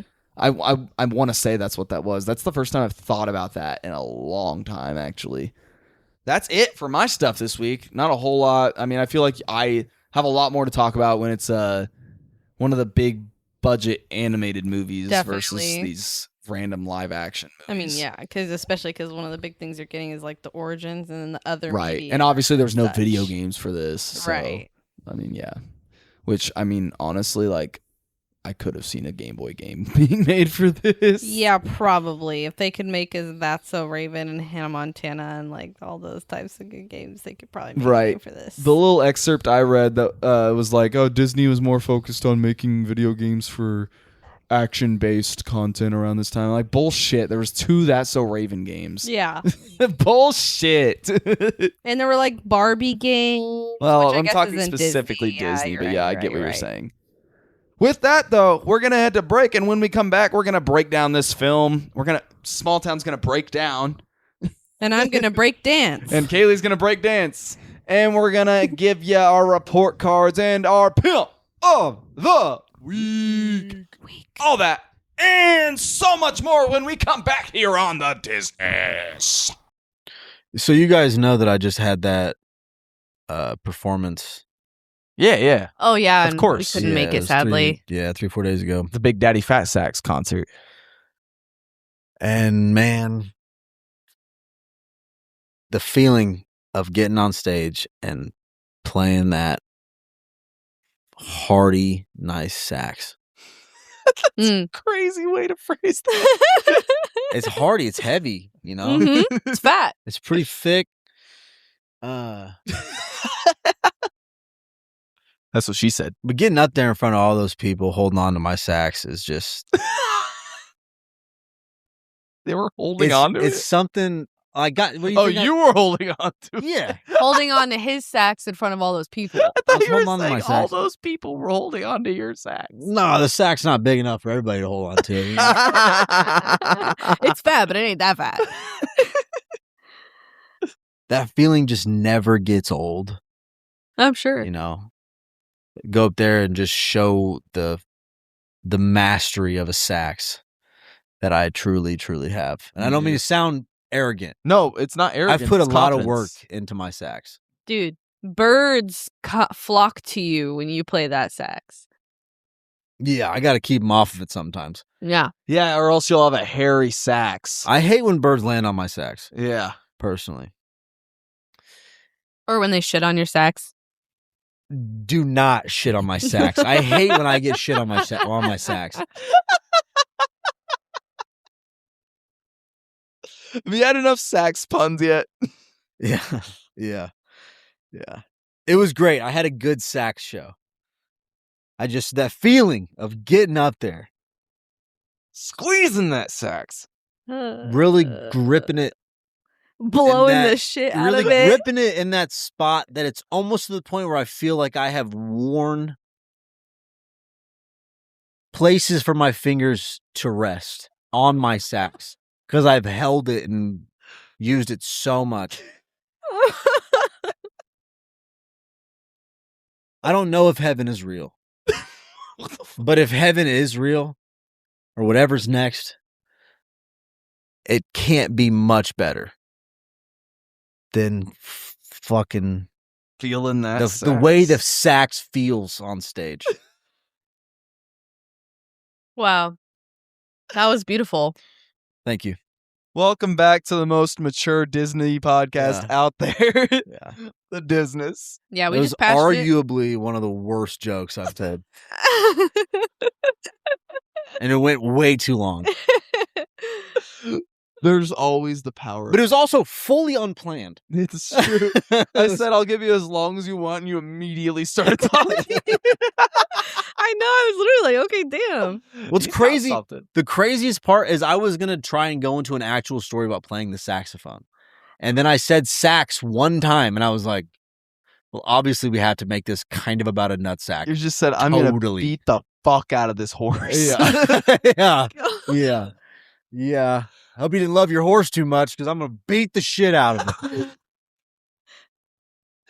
Well, it was dead already, so Isn't that the Yeah. term? Beating a dead Yes, horse? it is. Yeah. Yeah. Or the new one is feeding a fed horse. Is that a That was thing? by PETA. They don't. Yeah. they're Oh. like, let's try to use things that don't. Shut the fuck up. Yeah. Peter. Oh my god, that's A funny. dead horse doesn't give a shit. You know how you were talking about on break, how like whenever someone tries to force something on you so hard, you're like, fuck you, I'm gonna do the opposite even if I don't agree with it. Yes. That's kind of how I feel about PETA. Yeah. Because they're They're just annoying about it. unreasonable. That's the problem. Well, you say that and I agree, but also at the same time, it's like kind of all of what they stand for. I mean, yes, it is. But like, it could stop at like, don't hurt animals. Yeah. Yes, like the phrases and stuff. Like Great, man. Don't fucking hurt animals. That's I love corny. that. that's to saying feeding a fed horse or whatever. That's I'm sorry, it's corny. There was a whole list of them. I can't remember. I wish I could remember more of them, but there was like, And maybe that's also kind of the point. I feel like sometimes when they tweet stuff or whatever, they're trying to be silly a little just to bit. get, I mean, it fucking works. You get Right. eyes on them. Yeah. Exactly. Stay relevant. It is smart. And I they mean, just we're kind talking of, about they it. kind of put the fear in people also. Right. Like, oh, you're going to wear that fucking whatever chinchilla fur coat? Like, well, we'll be at your office the next day. We're going to pick it Mm-hmm. and call you a bad person. Right. I'm Not a Jordan fan. Bass. Thank you for joining us back here on the Disney's as we're talking about Confessions of a Teenage Drama Queen. And I am still joined by my co-host. First up, he's not a two-stepping man. It's Small Town Dalton Endicott. It's that 1-2 step. Rockin' the stuff. You don't dance, you say you can't. Not a chance, no. Yeah. Yeah. If you can do this, well, I can do that, but you don't dance. I don't dance. I do dance. Keep your eye on the ball, or whatever it Yeah. says. I'm a dancing You motherfucker. do dance, you can dance. Yeah. You was cutting a rug at your wedding last year. Yeah. Cutting a Now I fucking- feel like a fucking dumb. I danced. fucking rug. This would be a very quick anecdote. We went out for Malia's birthday a couple weeks ago, and like we all wore wigs and shit, and we ended up going out to whiskey tangos afterwards. Of course. Yeah. Well, that was it Love Story by Taylor Swift? It's Oh a yeah, love story, baby. Yes. Just say Dude, yes. that song came on, and I was fucking hammered to all shit. I danced as hard as I fucking could. That's not even for real, like a dancing No. song. And I wasn't doing like dances that would fit that song, brother.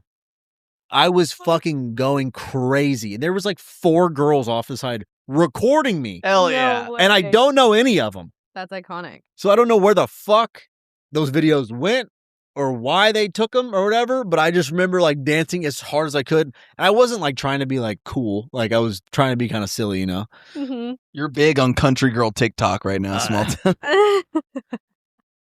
But like I'm just like doing this fucking, I'm like jumping around. I just kind of look over and see these cameras and I'm like, oh no.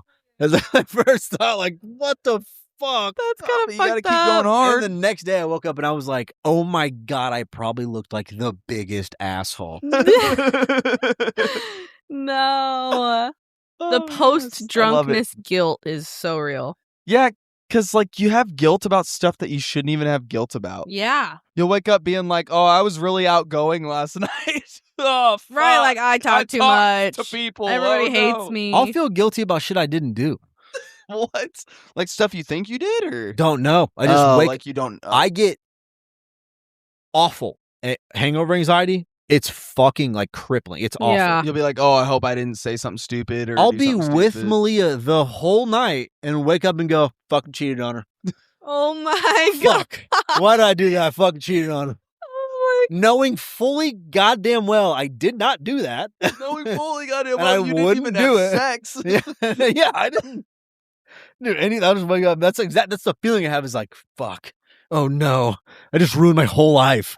That'd be so fucking funny if drunk Small Town, like, you know, does the deed with Malia, and then after he's like, "Oh fuck, I shouldn't have done that. I got a wife back." Oh god. It's like that fucking episode of Family Guy where Peter's like, "Hey, you're pretty." He's like talking to Lois. "Hey, you're pretty hot. I'm gonna cheat on you with my fuck my wife." And also still joining us, we got she's cooler than a polar bear's toenails. It's Kaylee Foot. That was a good one. Yeah. I am. Yeah, toenails, but Yeah, oh true. man. Whoa. double entendre. It's also an Outcast reference. Oh. ATLians. If you know, you know, you know. I love that song. If you I love don't that album. Now you know. I got an Instagram ad whenever like the fucking like 25th anniversary or whatever it was of the album was. They did like a new merch drop for it on Outcast's website. Bought this sick ass hoodie. I was like wearing it while I was car hopping one night, and this lady pulls up and she was like stunned seeing like a nerdy-ish looking white boy. She was like, "What you know about Outkast?" I was like, "I know this is my favorite album."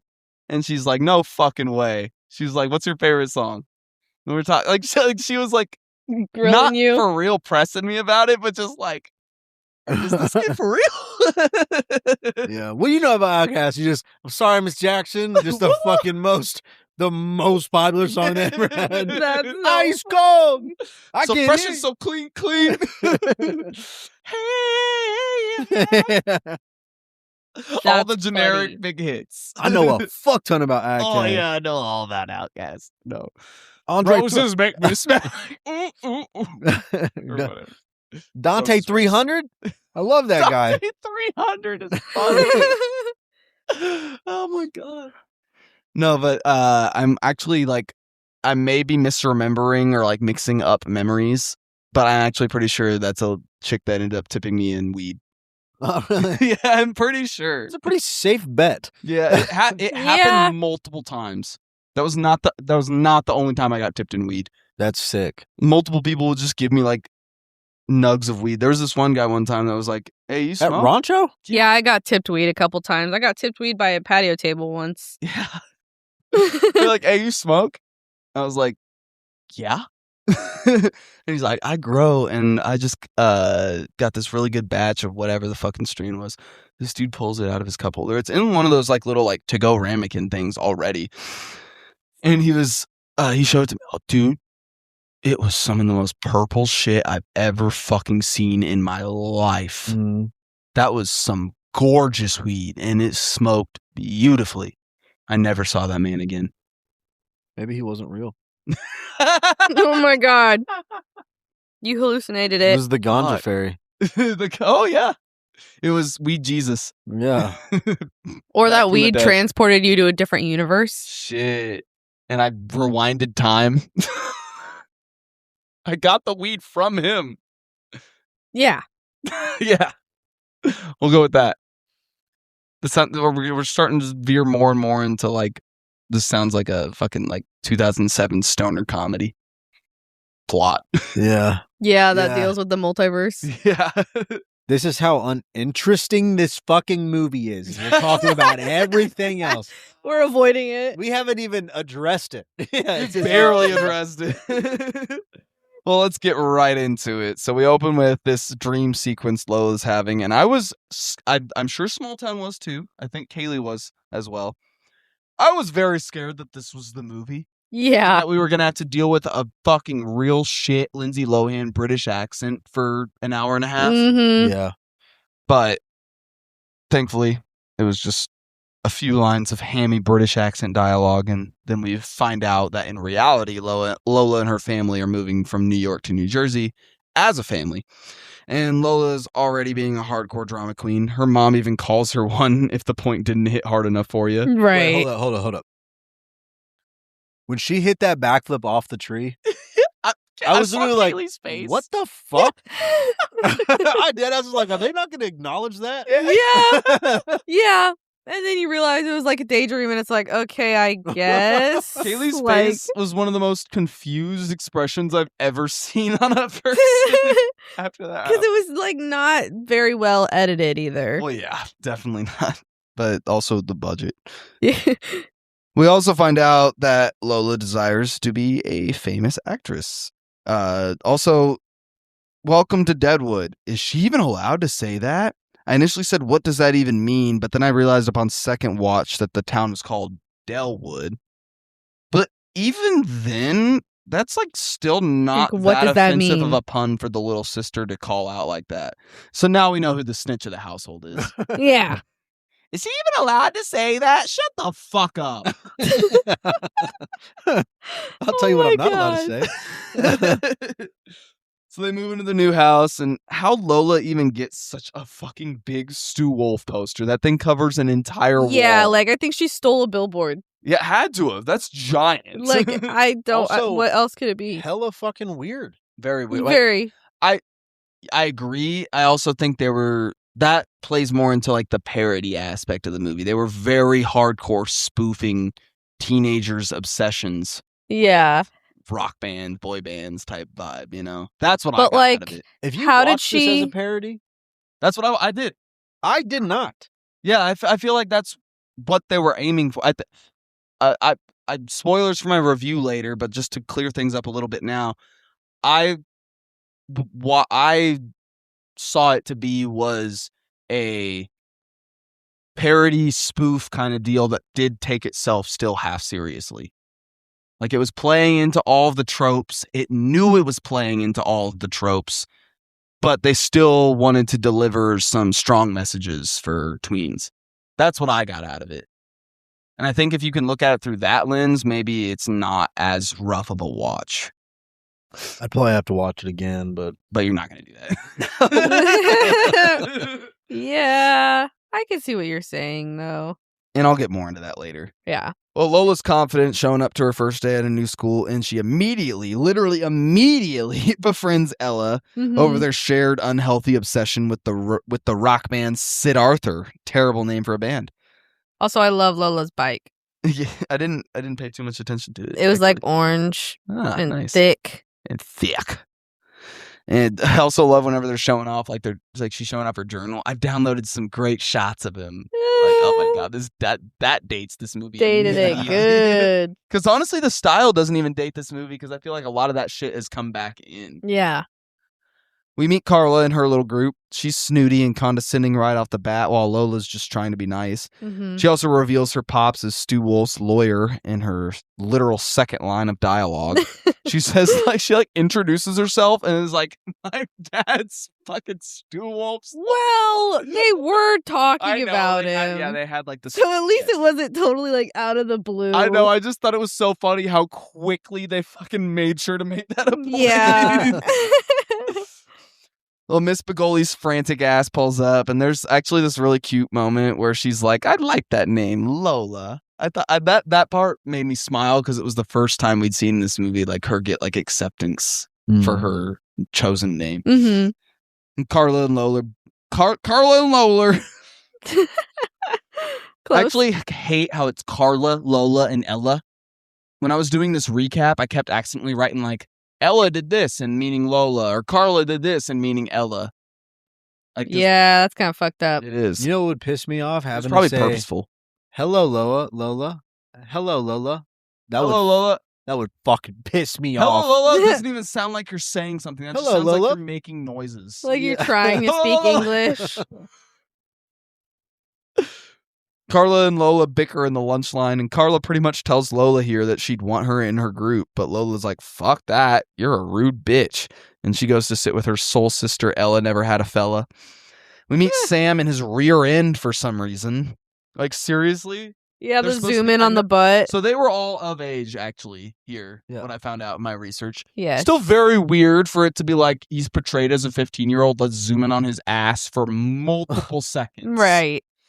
And just some jeans. Yeah. It didn't even Also, look good. not even a good-looking ass. No, it was just a baggy fucking pair. It could have been some jeans hanging on a wall, and you wouldn't have been able to tell the difference. It's also very clear right off the bat here that he'll be the love interest. Oh, immediately. The girls are riding their bikes to Ella's crib. It's unclear if this is a different day or not, but by the time they make it back to Ella's crib, seems like it's Yeah. been some time has passed because the way the whole thing with the mom goes down, it made it Right. seem like she's been there for a little bit now. Anywho, as they're pulling into the gates, the most cringy line of dialogue this whole fucking movie. I literally let out an audible groan, followed up with a cackling laugh, where fucking Lola says, you know, I'm the kind of riffraff they try to keep out. Okay. You're just wearing cargo pants and riding a bike. Literally in like what, a backwards hat? Maybe. And I don't even think she was in that scene. Like, come on. Yeah. Shut the fuck up. Yeah. No, that was pretty bad. They There was get some back to the room and verbal- Ella immediately makes out with this picture of her favorite band member of Sid Arthur, Steve. Hated it. Yeah. And then Ella's mom pulls up with cookies and she acts weirded out by Lola. And Ella's like, well, she has a point. You're a fucking weirdo. And it's revealed that Ella's mom is hella judgmental of Lola's mom because she got a bad impression of her at the supermarket. And I guess thinks or knows she was born out of wedlock. Was it actually ever made clear, like revealed, if her mom and dad were ever married? Or I don't think they ever like No. revealed like that. I don't for think they did, but they were definitely, I feel like they were definitely probably together and separated because they were very cordial. Again, think about the age difference here. We're talking about a 15-year-old girl, and what, those twins couldn't have been more than 7, right? No. So Yeah. they were either married or they like hooked up Are the and had are the unprotected twins, sex a long. are the time twins apart. his kids too? That was never made clear either. I feel like I We want to never say saw yes. the twins interact with him. I don't think, No. and we never. There may have been a Yeah, moment. at the Actually, there may have been a moment like maybe while he was on the phone or something where they called him. They said like dad or something, maybe. But even then, it would have been so quick to. at the I end watched they this were movie sitting twice. next to him and they asked him if he wanted to get ice cream. Yeah, they did. Yeah, they were like, "Can we get ice cream or whatever?" Yeah, Yeah. that's true. But I don't know. Yeah, they never answered that question though, for real. And then fucking Lola makes up this story about her pops being dead, and we get this like silly cutaway showing how it happened, quote unquote.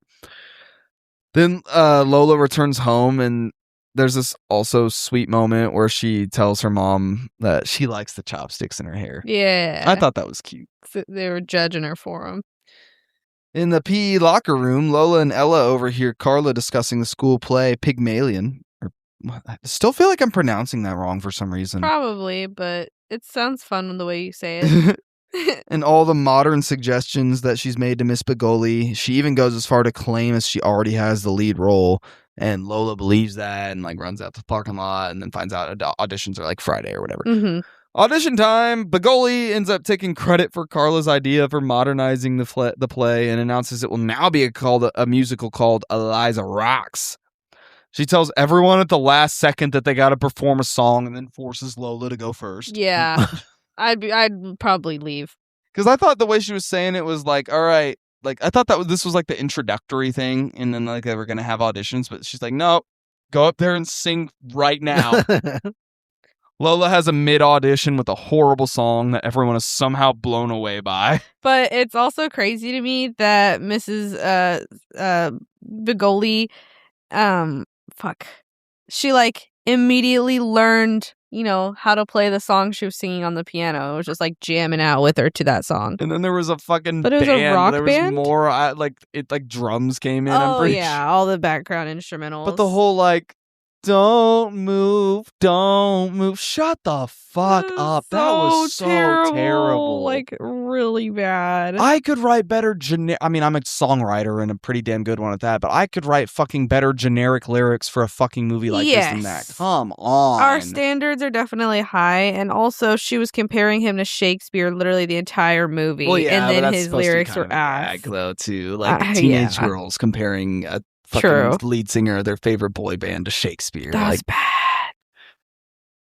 well, she does the whole audition, then the next scene sees the girls running through the halls trying to see the posted cast list. Lola ends up finding out she gets the lead as Eliza, and Carla's cast as Mrs. Higgins and acts like that's the part she wanted anyway. Yeah, she totally faked her. That's the part I wanted ass anyway. out. Because she's a complex, deep character. That's the part I wanted anyway. Mhm. Snooty ass. The girls discover Sid Arthur are breaking up, and they have this goofy ass wake for the band. I thought this was very funny. Yeah. To which Sam pays his respects. And Lola schools Carla and DDR basically. And during this dance duel, we find out about like the whole like final concert for Sid Oh, Arthur. scene made me mad. Dance Dance Revolution's always made me so angry. Why? Because you're not dancing. Yeah, you're just fucking jumping. Yeah, And you're then stomping. then when they're doing she's jumping over the fucking handlebars. Like, and there's then no back. point to You're do not. the- Yeah, you're missing steps here while you're doing that. Right. Yeah. As if the handlebar and stuff is part of the point system. I loved DDR as a kid, and it introduced me to a lot of music that I wouldn't have known about otherwise. I learned about David Bowie from DDR. I learned about the fucking Jay Jiggles band from DDR. Like, that shit put me on. So, shout out DDR. But this Mhm. was like a fucking spoof of DDR. Well, during this whole deal, Lola lies to Carla that her mother has connections and that she'll be at the fucking final Sid Arthur concert and the after party at Stu Wolf's place. Like, geez, way to double down. Yeah. Ella's pretty PO'd Crazy. that Lola lied because, as we find out, Ella got a real problem with lying. I mean, I guess that's fair, but like, I mean, like, she like has this like breakdown here. She's soon. like petrified of lying. Yes, like it's a fear of hers. Yeah. Like she thinks she's gonna die if she lies. And Lola's like, Carla Santini drives me insane. And Ella says, don't even say that. 2 of her nannies were institutionalized. Ella then makes a good point that by lying about something this big, she just handed Carla all the chips and is in store for nonstop humiliation. But Carla's convinced that they'll make it work. Ella, on the other hand, is convinced that her mom isn't even going to let her go, so she won't even bother asking. Mm-hmm. Lola's being a brat as her dad is literally offering to drop her off and pick her up from the concert, but she refuses because she thinks it'll be so humiliating. Like, Right. oh God, they're gonna buy me a ticket to the concert, and no one's ever even gonna see my dad. They're just gonna see the vehicle I'm getting picked up and drop. Also, no one of note is gonna see that. Who gives a fuck? You have a fucking ride to the concert. They're way too wrapped up in everything else rather than what you're getting out of. Lola's mom also finds a Domino's pizza box under her bed and is pissed that she ain't even get a slice. Carla flaunts her ticket/invite to Lola and Ella like the next day or whatever, and out of frustration, Ella says she'll be at the party. She instantly regrets that. They go to the mall to buy their concert tickets, but unfortunately, the show's sold out, guys. No! Lola's like, yo, but scalpers, though. And then Lola's throwing a fit about not being able to decide on an outfit. And then Ella starts throwing a fit because she can't lie to her parents. She literally has a full-blown meltdown about the prospect of lying. Yeah. And, like, honestly, like, I found her, like, annoying here. I was like, shut up. It was getting to be a little much. She starts, like, hyperventilating and shit. Calm Mhm. down. And you're just like, oh my God, like, why is she crying? Like, it was so out of Yeah, it nowhere. was so jarring. Lola convinces her mom to talk to Ella's parents about going to the concert. Because I guess they finna be in New York, too, that weekend. Yeah. Was that ever made clear prior to this exact moment? Well, I mean, Ella Ella had said something said about it, it. and that's what had given Lola the idea to tell her mom. It's just, like, so random that they just also happen to be going to New York that weekend for something unrelated and vague. Or like, Little weekend getaway, I guess. You're in New Jersey, so you're not that far from New York. they were there for some sort of like event or something. I think they really briefly glossed over it. Ella's parents surprisingly give in really easily. Yeah, And they're like, oh, you want to go? yeah. Okay. It's like, damn, this whole thing could have just been solved 15 minutes ago if Ella just fucking asked. Fucking Mhm. coward. But the plan is set. And Lola's distracted at practice leading up to this whole concert the day of or whatever, and Bagoli loses her fucking mind. And they have this Mhm. hilarious breathing exercise where Bagoli is just basically screaming. Yeah, she was so funny. She says she needs to go get something that's locked up in the drama room and, like, I'm guessing a joint, right? Yeah, for sure. Yeah, you'd think. The- Yeah. the I feel Benjamin- like that's what was insinuated because we never find out what she was going in there for. Yeah, They made it she seem like maybe she followed was in. looking for a costume, but like, why would she was stressed the fuck out and said she needed to go get something from the drama? Why would it be a costume?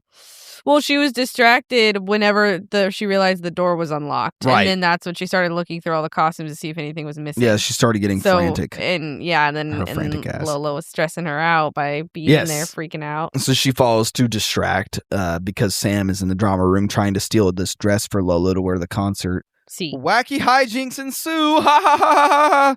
But Sam does manage to nab the dress after Lola thought he wasn't able to. Good guy, Sam. We also never And they figure out stored what in the Begoli was engine. trying to grab, so I still think it was a joint. Yeah. Or Sig. Yeah, I guess it could have been a cig.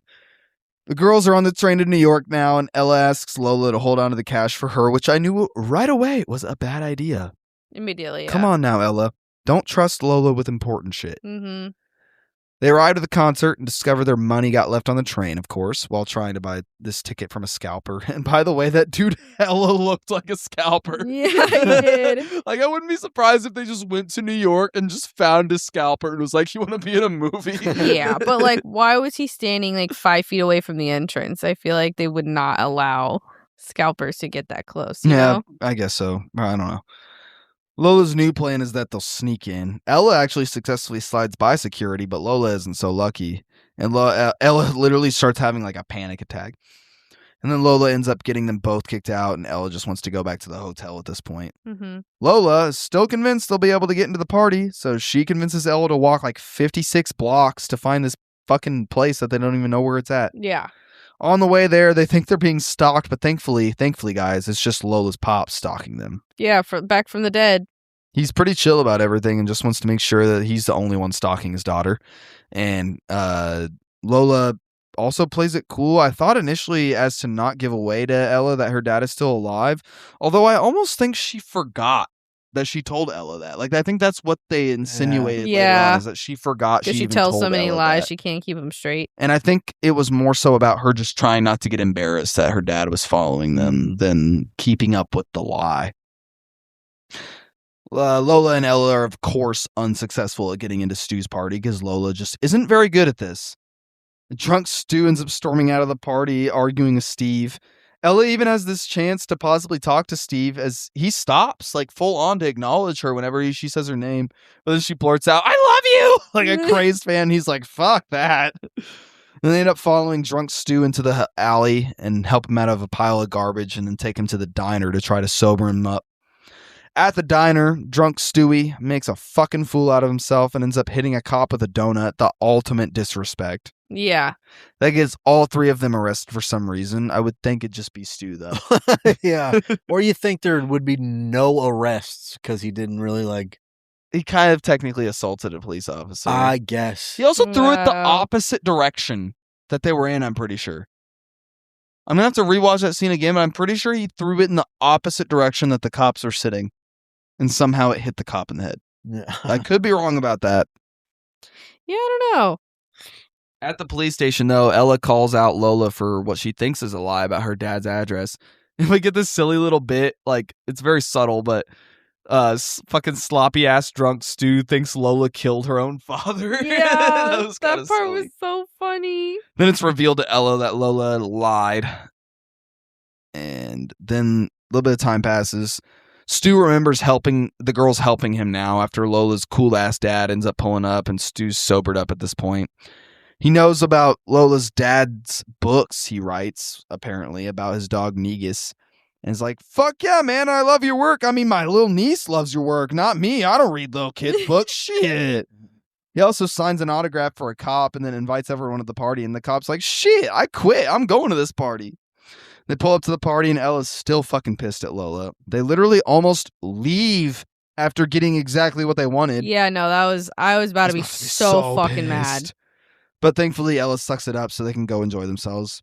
A photographer also captures adult Stu accompanying two minors to his bedroom. And, like, I know there were no bad intentions, but that's a bad look. Yeah. And Ella and Lola make up and play around in Stu's room, even though there's this whole ass party downstairs. They probably end up spending a whole hour up there just fucking with this stuff. They go back downstairs. They finally see Carla and get to rub it in her face briefly. And Carla looks fucking disgusted. We also see the cop having a good time. Good for her. Ella goes after Steve, and Lola tries to have a deep talk with the ridiculously drunk Stu about his poetry, and she ends up calling him out for being a drunk since he can't articulate any thoughtful answers to her questions. Mm-hmm. Did that catch you guys off guard? Yeah. It was very just like, what? Like, oh Why? What shit. the fuck are we doing? Then I'm glad that they didn't, because they didn't like delve into it. Right. Other than that, Yes, they kept it That was very fine, face value. but it was still very like. Kind of jarring. Now we're fucking calling adults out for drinking at a party.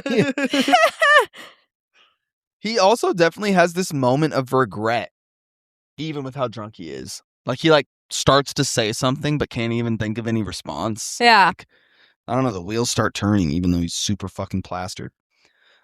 Back at school now, Carla's acting like Ella and Lola are liars and she has the whole school convinced somehow. Man, you mean to tell me the girls ain't get a single picture of them there? There That's what were I'm multiple saying. photographers. I'm sure those pictures will end up online or in a magazine. I mean, yeah, but it'll probably take a while. Sure. Now, Ella's not as phased as she just as Lola is. She just looks Carla in the eye and tells her she knows they were there. And Mhm. yeah, she's right. If Carla wants to lie to keep herself looking good, that's on her. But she knows the truth deep down. Yeah. I think Well, Ella's It's also like the arguments are two people going, no, we were there. And then saying very specific details about what the fuck we did while we were there. And the other person going, no, Nuh-uh. no. You're a liar. Yeah, like, You're lying. It's funny because that's just actually how the world works. Unfortunately. And I just wanted to say, I thought Ella's approach here was very mature and also one I don't even think I would be able to take. Because that would eat at me like, fuck you! Say we were there! What the fuck? You know we were! I would not be able You to let would. that shit go. Carla ends up embarrassing Lola at play practice in front of everyone, and everyone's laughing at her. Even has a delirious Bagoli making fun of her. What the fuck is happening at this point? Lola decides she ain't doing the musical, and Ella ain't standing for this shit. After putting her foot down and telling Lola how much it would hurt her, Lola finally gives in. Mm-hmm. The fucking orchestra of MacBooks is hilarious, by the way. yeah. Yeah, that was really funny and quite random. And also, I didn't realize how... I know Apple's been around for a while, but I didn't realize how prominent... Yeah, it's MacBooks crazy were that the around that time. MacBooks were like that, but there wasn't iPhones yet. Yeah, true. We're getting close. Yeah, they were probably in the process of working on it. Right. This high school also just happens to have a Broadway level budget, Oh, apparently. yeah. There's thousands of dollars. These musical numbers are also fucking whack. At the after party, Stu pulls up to return Lola's necklace to her and thank Lola for helping him decide to go sober again. Hopefully it lasts this time. Fingers crossed, Yeah, guys. he said again. He's going to rehab. So Carla falls into this fountain. Lola helps her up, and Carla's like, I guess you're not so bad after all. I'll be nice now after you've embarrassed the shit out of me. And Sue slow dances with a 15-year-old, and then there's a nice transition to Lola dancing with Sam. And she's like, that's my boyfriend. The end. The way you wrap these up so insanely quick.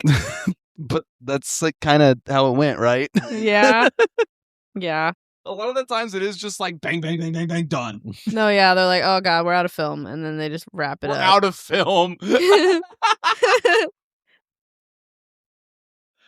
With that, let's get into our report, Kizzles. Yeah, I don't want to go first. Okay, well, let Smallington kick us off, brother. We're going to start with story. What's your letter grade? I'm gonna give it a C, maybe a C minus. Because there was a legitimate Beginning, middle, end, yeah. It was also though just kind of I don't want to say all over the place because it wasn't necessarily all over the place, but it just felt like Kind of was. yeah. There's just a lot of moving parts. And I don't think a lot of my issues have to do with the story also. So I'll give it a C. Would you prefer me to go next, Kaylee? Or No, you I got can go. this? I just All didn't, right. I went first last time, Oh, so I fair. didn't want to go first again. I gave it a C minus as well, actually. I felt like it was super corny and made me cringe more than once for sure. However, there were still some funny moments and it was definitely bearable. I agree with the Letterboxd reviews and that the fashion in this movie ate down. It was so good. And lastly, the cuts to the next scene were very abrupt and almost jarring to me at times. It would just kind of freeze and flip to the next part of the movie. Yeah, and I there was like, oh, Very is well that done supposed to transitions be- here. yeah, and I was like, is that supposed? And then it's like time has passed, but But it's everything looks unclear. the same. The lighting's the same. Their outfits or whatever. It's like summertime, but they're going to school. And like, yeah, I don't know. It's just like I said, there was like a lot of moving parts that I guess they connected pretty well. And the fact that it was based off a book helps. I'm kind of interested to see how it all goes down in the book compared to this movie. We should read it for Disney's Book Club. Book club, yeah, add it to the list. I will. Jordy, what do you think about the story? Funny enough, I also. Oh, okay, never mind.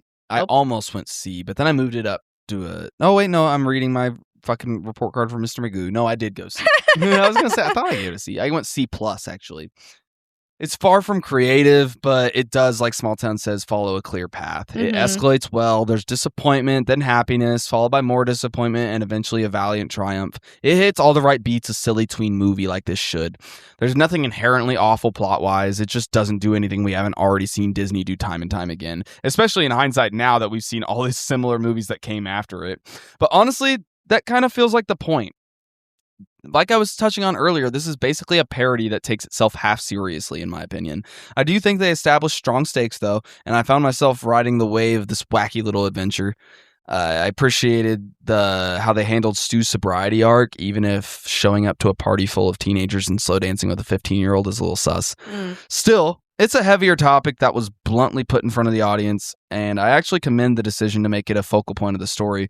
The audience was tweens. That's the perfect time to start showing them the reality of substance abuse. I'm not saying Disney necessarily stopped anyone from underage drinking or drinking at all, but I thought it was handled pretty well and got the message across. Yeah. Overall, the story is not special, but it's simple enough for the audience it's aimed at, while still working in some good messaging, wacky parody energy, and a few solid character arcs, in my opinion, which that takes us into our next report card grade, and that is characters. Woo! Mr. Endicott.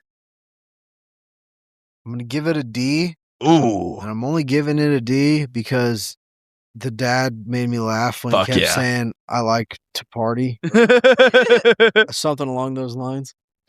And I didn't watch this as a spoof or like a parody. I thought this was legitimate. Like they were trying to be serious about making a movie because, like, dude, like Lindsay Lohan, Lolo, whatever the fuck, it's obnoxious. I think that was the intention. It truly is. Like, it's obnoxious. It was really, But it was hard for hard. me. And then Megan Fox or Carla, Yes.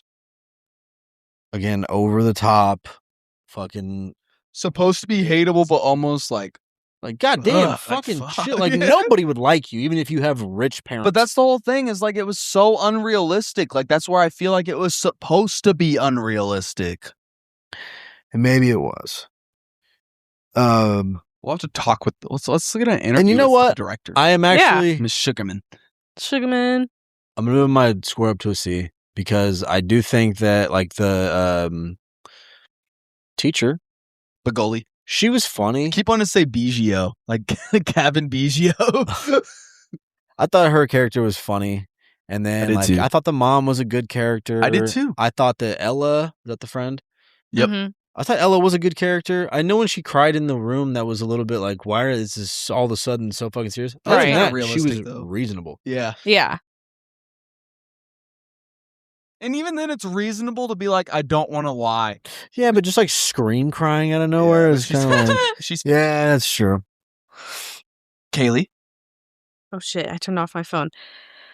I gave the characters a B minus.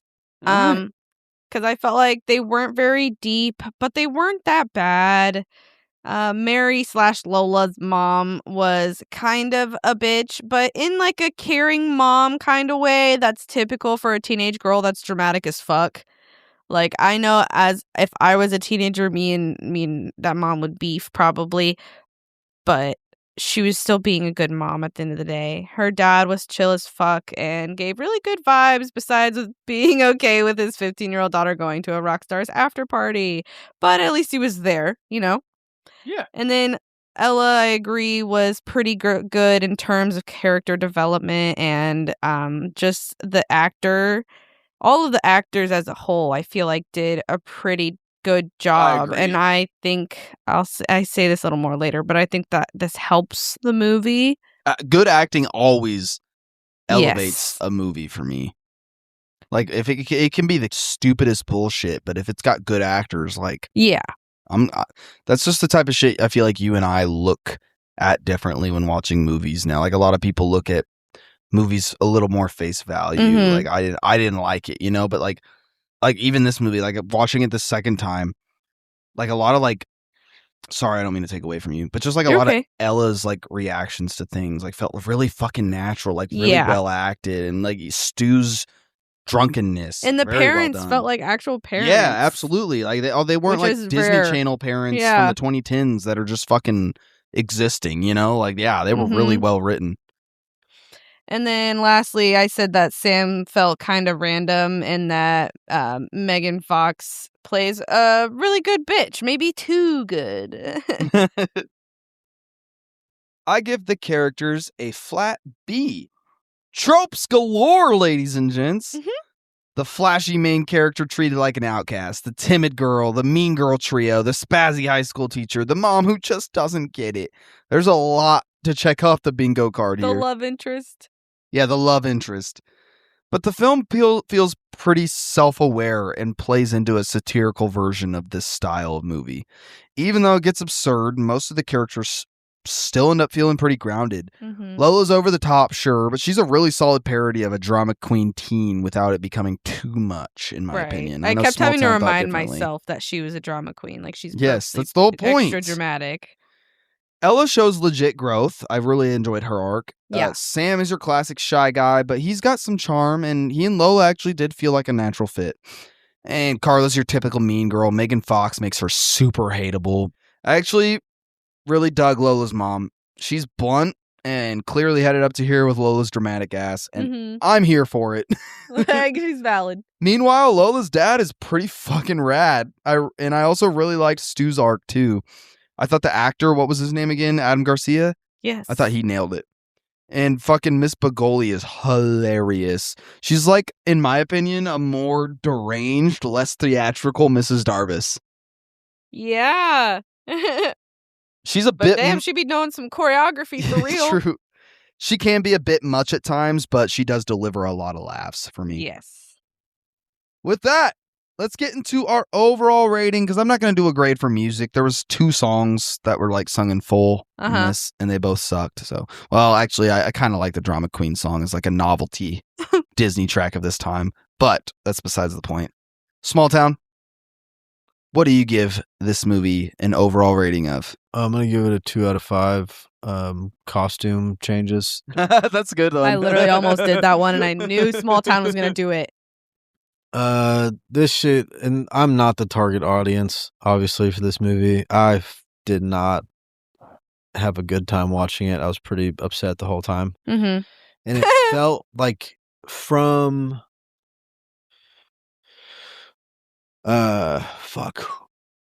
from whenever they're walking from trying to get into the concert and it rains on them. You know what I'm talking about? Yeah. Yes. Okay. So from When they're that walking part to the party, yeah. from that part of the movie till the end of the movie felt like it took so fucking Yeah, long. it did. Yeah. They packed a lot into that last 30 minutes. Yeah. Because you got them going to the party, then into the alleyway, then to the diner, then back to the party, then back to the school, Police then play station. practice, You forgot the then police station. police station, then back to the party, then back to school, then back to play practice, then back to the house, then back to the play. Like, yeah, I get that. And then to the after party, and then the dream sequence. Like, yeah, I get what you're saying. So, and I also, like I had said earlier, I didn't watch it as a parody. I watched this as they're taking their shit seriously, and Mhm. so it made me hate it so much more. But also, like I said, I'm a fucking 28-year-old man. Like, I don't. You're not. It would be so weird if I walked in here like, dude, I love that movie. I'd be like, did you watch it with stunned. Hallie? Yeah. Did you watch Did the you right watch movie? it? Did you Yeah. watch Yeah, we're talking about the Lion King, right? Yeah. High School Musical 2? Yeah, good call.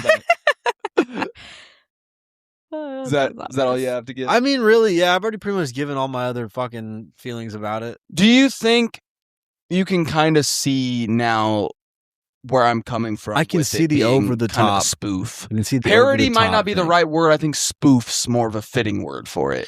Yeah, I can see where the over-the-top shit was, but it's still like, I don't know. I still was like watching it, like it just felt like she's a fucking drama queen because she's a fucking teenage girl, and like that's kind of how Mhm. like the The trope.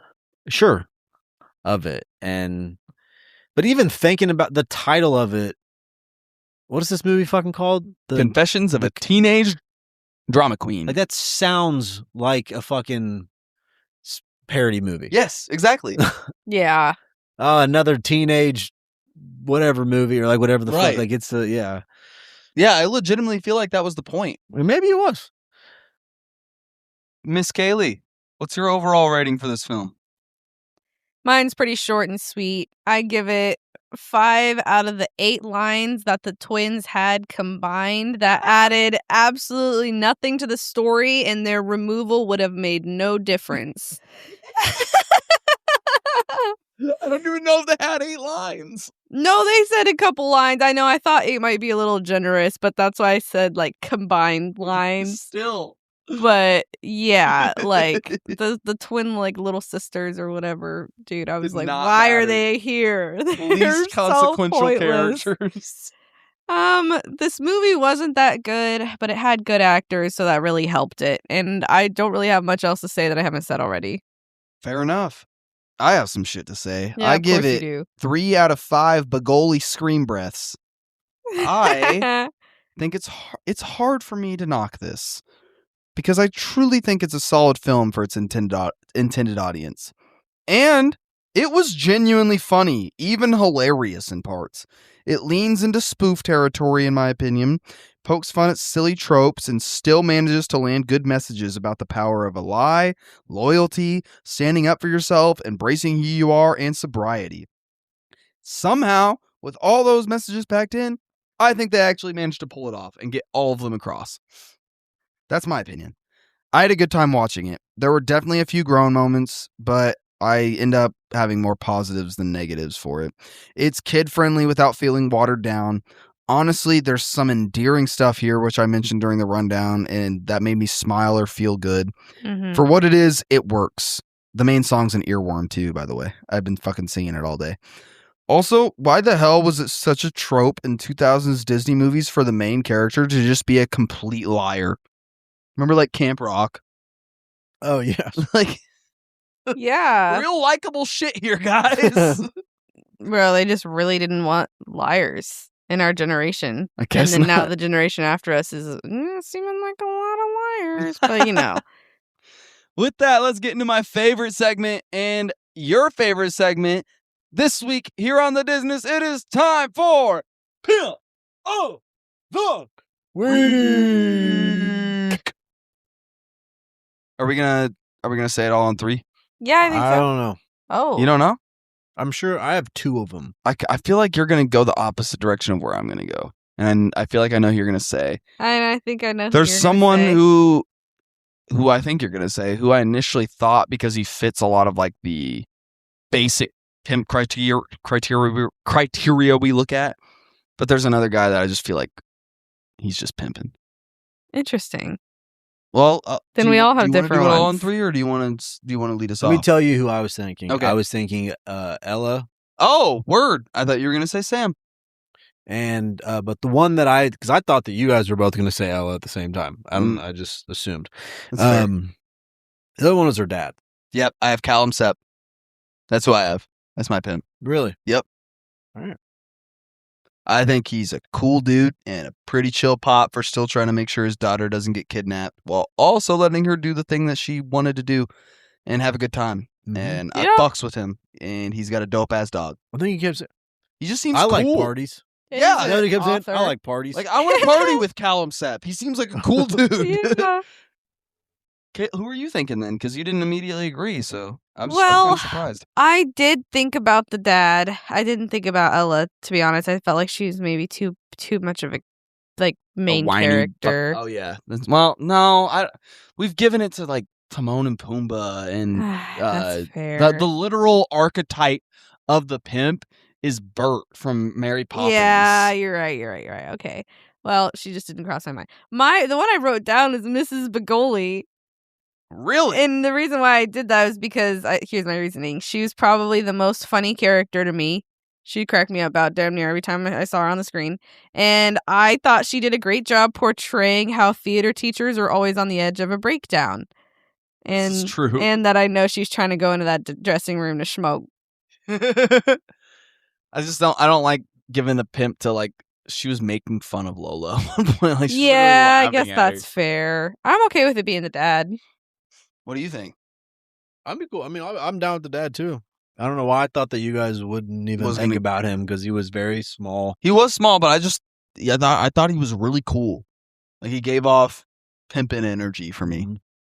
Yeah. I liked his kind of laid back style, not just with how he was as a person, but also like his clothing and everything. Like, Mhm. I don't know. He just seemed like a guy that I would like, the type of dad that would hang around at the party, and you're not like, ah, fuck, this is one of the dads. Yeah, shut up, Like, shut up, shut up, shut up. oh, this guy's cool. as dad's shit. Yeah. coming over here, Yeah. Like how my dad is at parties, you know, like everyone's like, "Oh, what's up, Joel? Can I bum a cig? Like, let's fucking shoot the shit," you know, Yeah. like that kind of fucking guy. That's the vibe For I got sure. from him in this, and I've really liked how he was written too, Yeah. and the actor did a good job. Yeah. And Negus, And Negus, who I forgot to mention that his other work was Pitch Perfect 2. no way, Yeah. what? I Aw. was like, I don't even remember there being a dog in it. No Now we one gotta watched watch Pitch it. Perfect 2 to look out for Yeah, Negus. we gotta. Well, do you know? Do you That remember dog his real was name? in Pitch Perfect 2? Yeah, When the fuck did Pitch Perfect 2 come out? 2014, I think.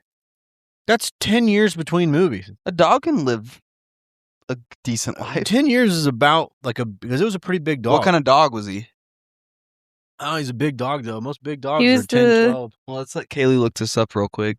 Small town. While Kaylee's looking that up, what do you think is the most overrated chip flavor that people seem to gravitate towards?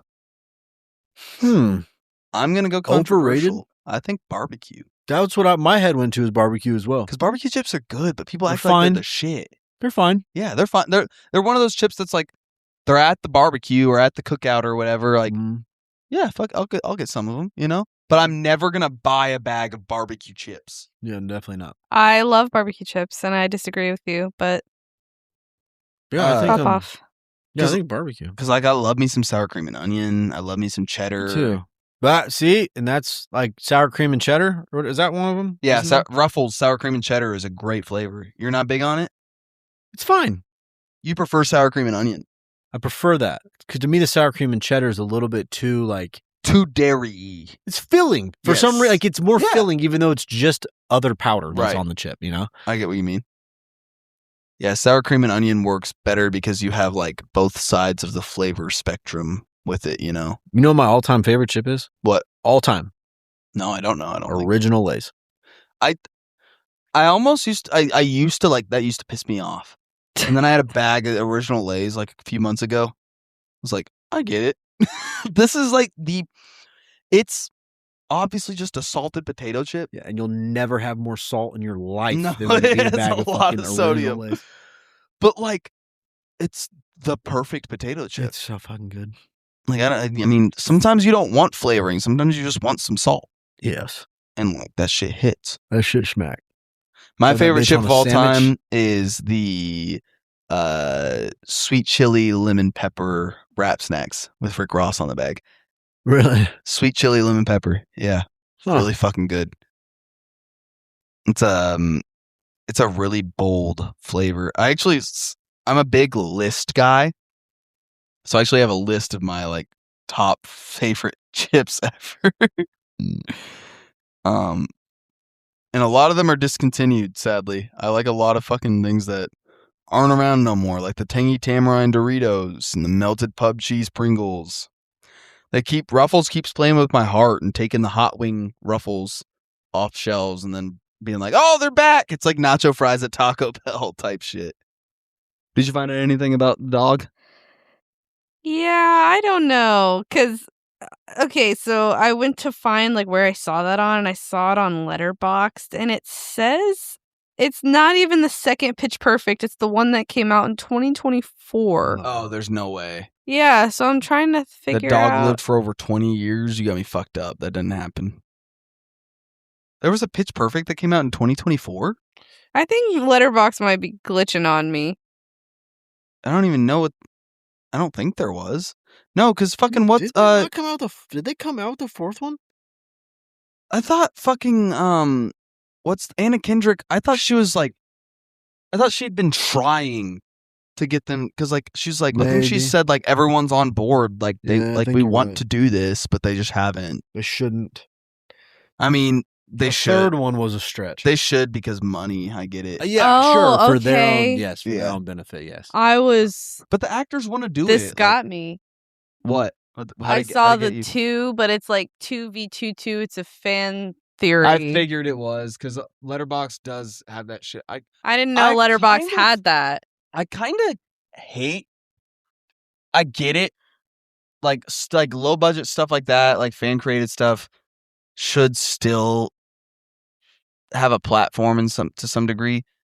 But and Letterboxd also has like TV shows and stuff. I'm like, just do movies, like actual movie. I don't know. Maybe that's just me dismissing. TV shows maybe, but like there's Wattpad for like the fan theories and everything. Like someone just fucking. A guy I follow on Letterboxd just reviewed like a Star Wars fan created film that came out in like 2019 or whatever. It was about Darth Vader or whatever.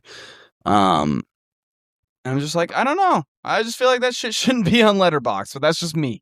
Mm-hmm.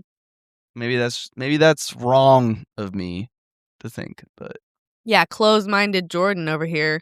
well, I don't even like reviewing short films that I watch. Like, yeah, I guess it's a film still. Like real film buffs will be like it's a film, you know. Yeah. But for A lot me, of a effort film still is goes like a into it. feature length deal, Yes. you know. Well, thank you for joining us Thanks, for guys. another round of the Disness. That's a fun one. It'll probably be a little while until we talk about another Lindsay Lohan. We gotta get Damn back it, to a Fletcher. banger, don't we? We got to get back to a banger. What are you feeling? Do we want to do a classic like a Cinderella or something? Sleeping That would Beauty? be fun. Do we have any guests slated for those? No, that's why I suggested them. Because we're still trying to return to form as a podcast. It's been kind of difficult being in this new environment. I'm kind of honestly just waiting it out until we get to the video show point to like start bringing guests on again. Because right now it's all about enhancing our dynamic and the flow Yeah. of the show. Yeah. And when we bring a guest on, it's like, oh, we're having a good time, you know, Right. and that's great. But I mean, I want to make sure we're delivering a good product to you guys. And I feel like the only way for us to improve is to continually improve upon this trio dynamic. Yes. And obviously, I mean, I might be biased. I feel like we've come a long way and it feels like a pretty smooth show, but there's still some, I'm a perfectionist. There's still some edges to smooth out here. I think there always will be. We're always welcome. We will always welcome suggestions or criticisms. For feedback. Yeah, bring it on, please. Like, I mean, make sure it's like actually like constructive, so it's something we can improve upon. But I mean, if you want to shit on us, I guess like you do you. You know, I mean, we're not for everyone, but small town. Did you decide on anything? I honestly got fucking. Caught up in what I was saying. I was listening to you talk and then totally forgot. What is he? What? Oh, the movie Peter Pan. That might be a good one. Brother Yeah. Bear. I think it'd be fun to Brother Bear. We already have. Don't we have somebody else? Oh, you're right. Was that Cece? No, I actually, I don't know if we do have someone officially slated for that. I'd be down to get into some Brother Bear. That'd be fucking tight. I love Brother Bear. I do too. I haven't seen it in so long that I I haven't seen it don't in think so I long appreciate either. it as much as I should. That's also a movie that I think I enjoy enough to where whenever we're doing the video show eventually, if there's a fan demand for it, I wouldn't mind doing a rewatch. Yeah. All right. Next week here on the podcast, we're going to travel into the wilderness and talk about the legendary Brother Bear. Woo! So make sure and join Fun. us for that. Fucking some more Phil Collins action. Hell yeah. Oh, then we can do the Phil Collins drink that we talked about. I think you referenced that last week. Yeah, you totally did. So how perfect. Yeah, I would like to do another Disney princess one, but I almost feel like those are like things we should try to save as much as possible for the Yeah. Snapchat got pissed. Thankfully, I was wearing a hoodie, so like he like fucking tried to get me, but I don't think he did. No, he did not. Nice. Yeah, I came out unscathed. Sometimes he punctures my hoodies. Yeah, that motherfucker got sharp claws, but we ain't gonna take them from him, especially now. I've heard people say unscathed, but I've never heard somebody say scathed. Did I God say damn! scathed? No. Oh. Unscathed. I'm like, never heard somebody fall down him and like, fuck, I got scathed. Oh, just for that, I'm going to start saying that. Next time Flappy gets me. Flapjack scathed me. You've scathed me. Oh, We go with all that, old English. I have been Jordan Bass, I'm small town. I'm Kaylee. and this has been the Disness. And make sure to join us next week as we dive back into the Disney vault as we talk about Brother Bear.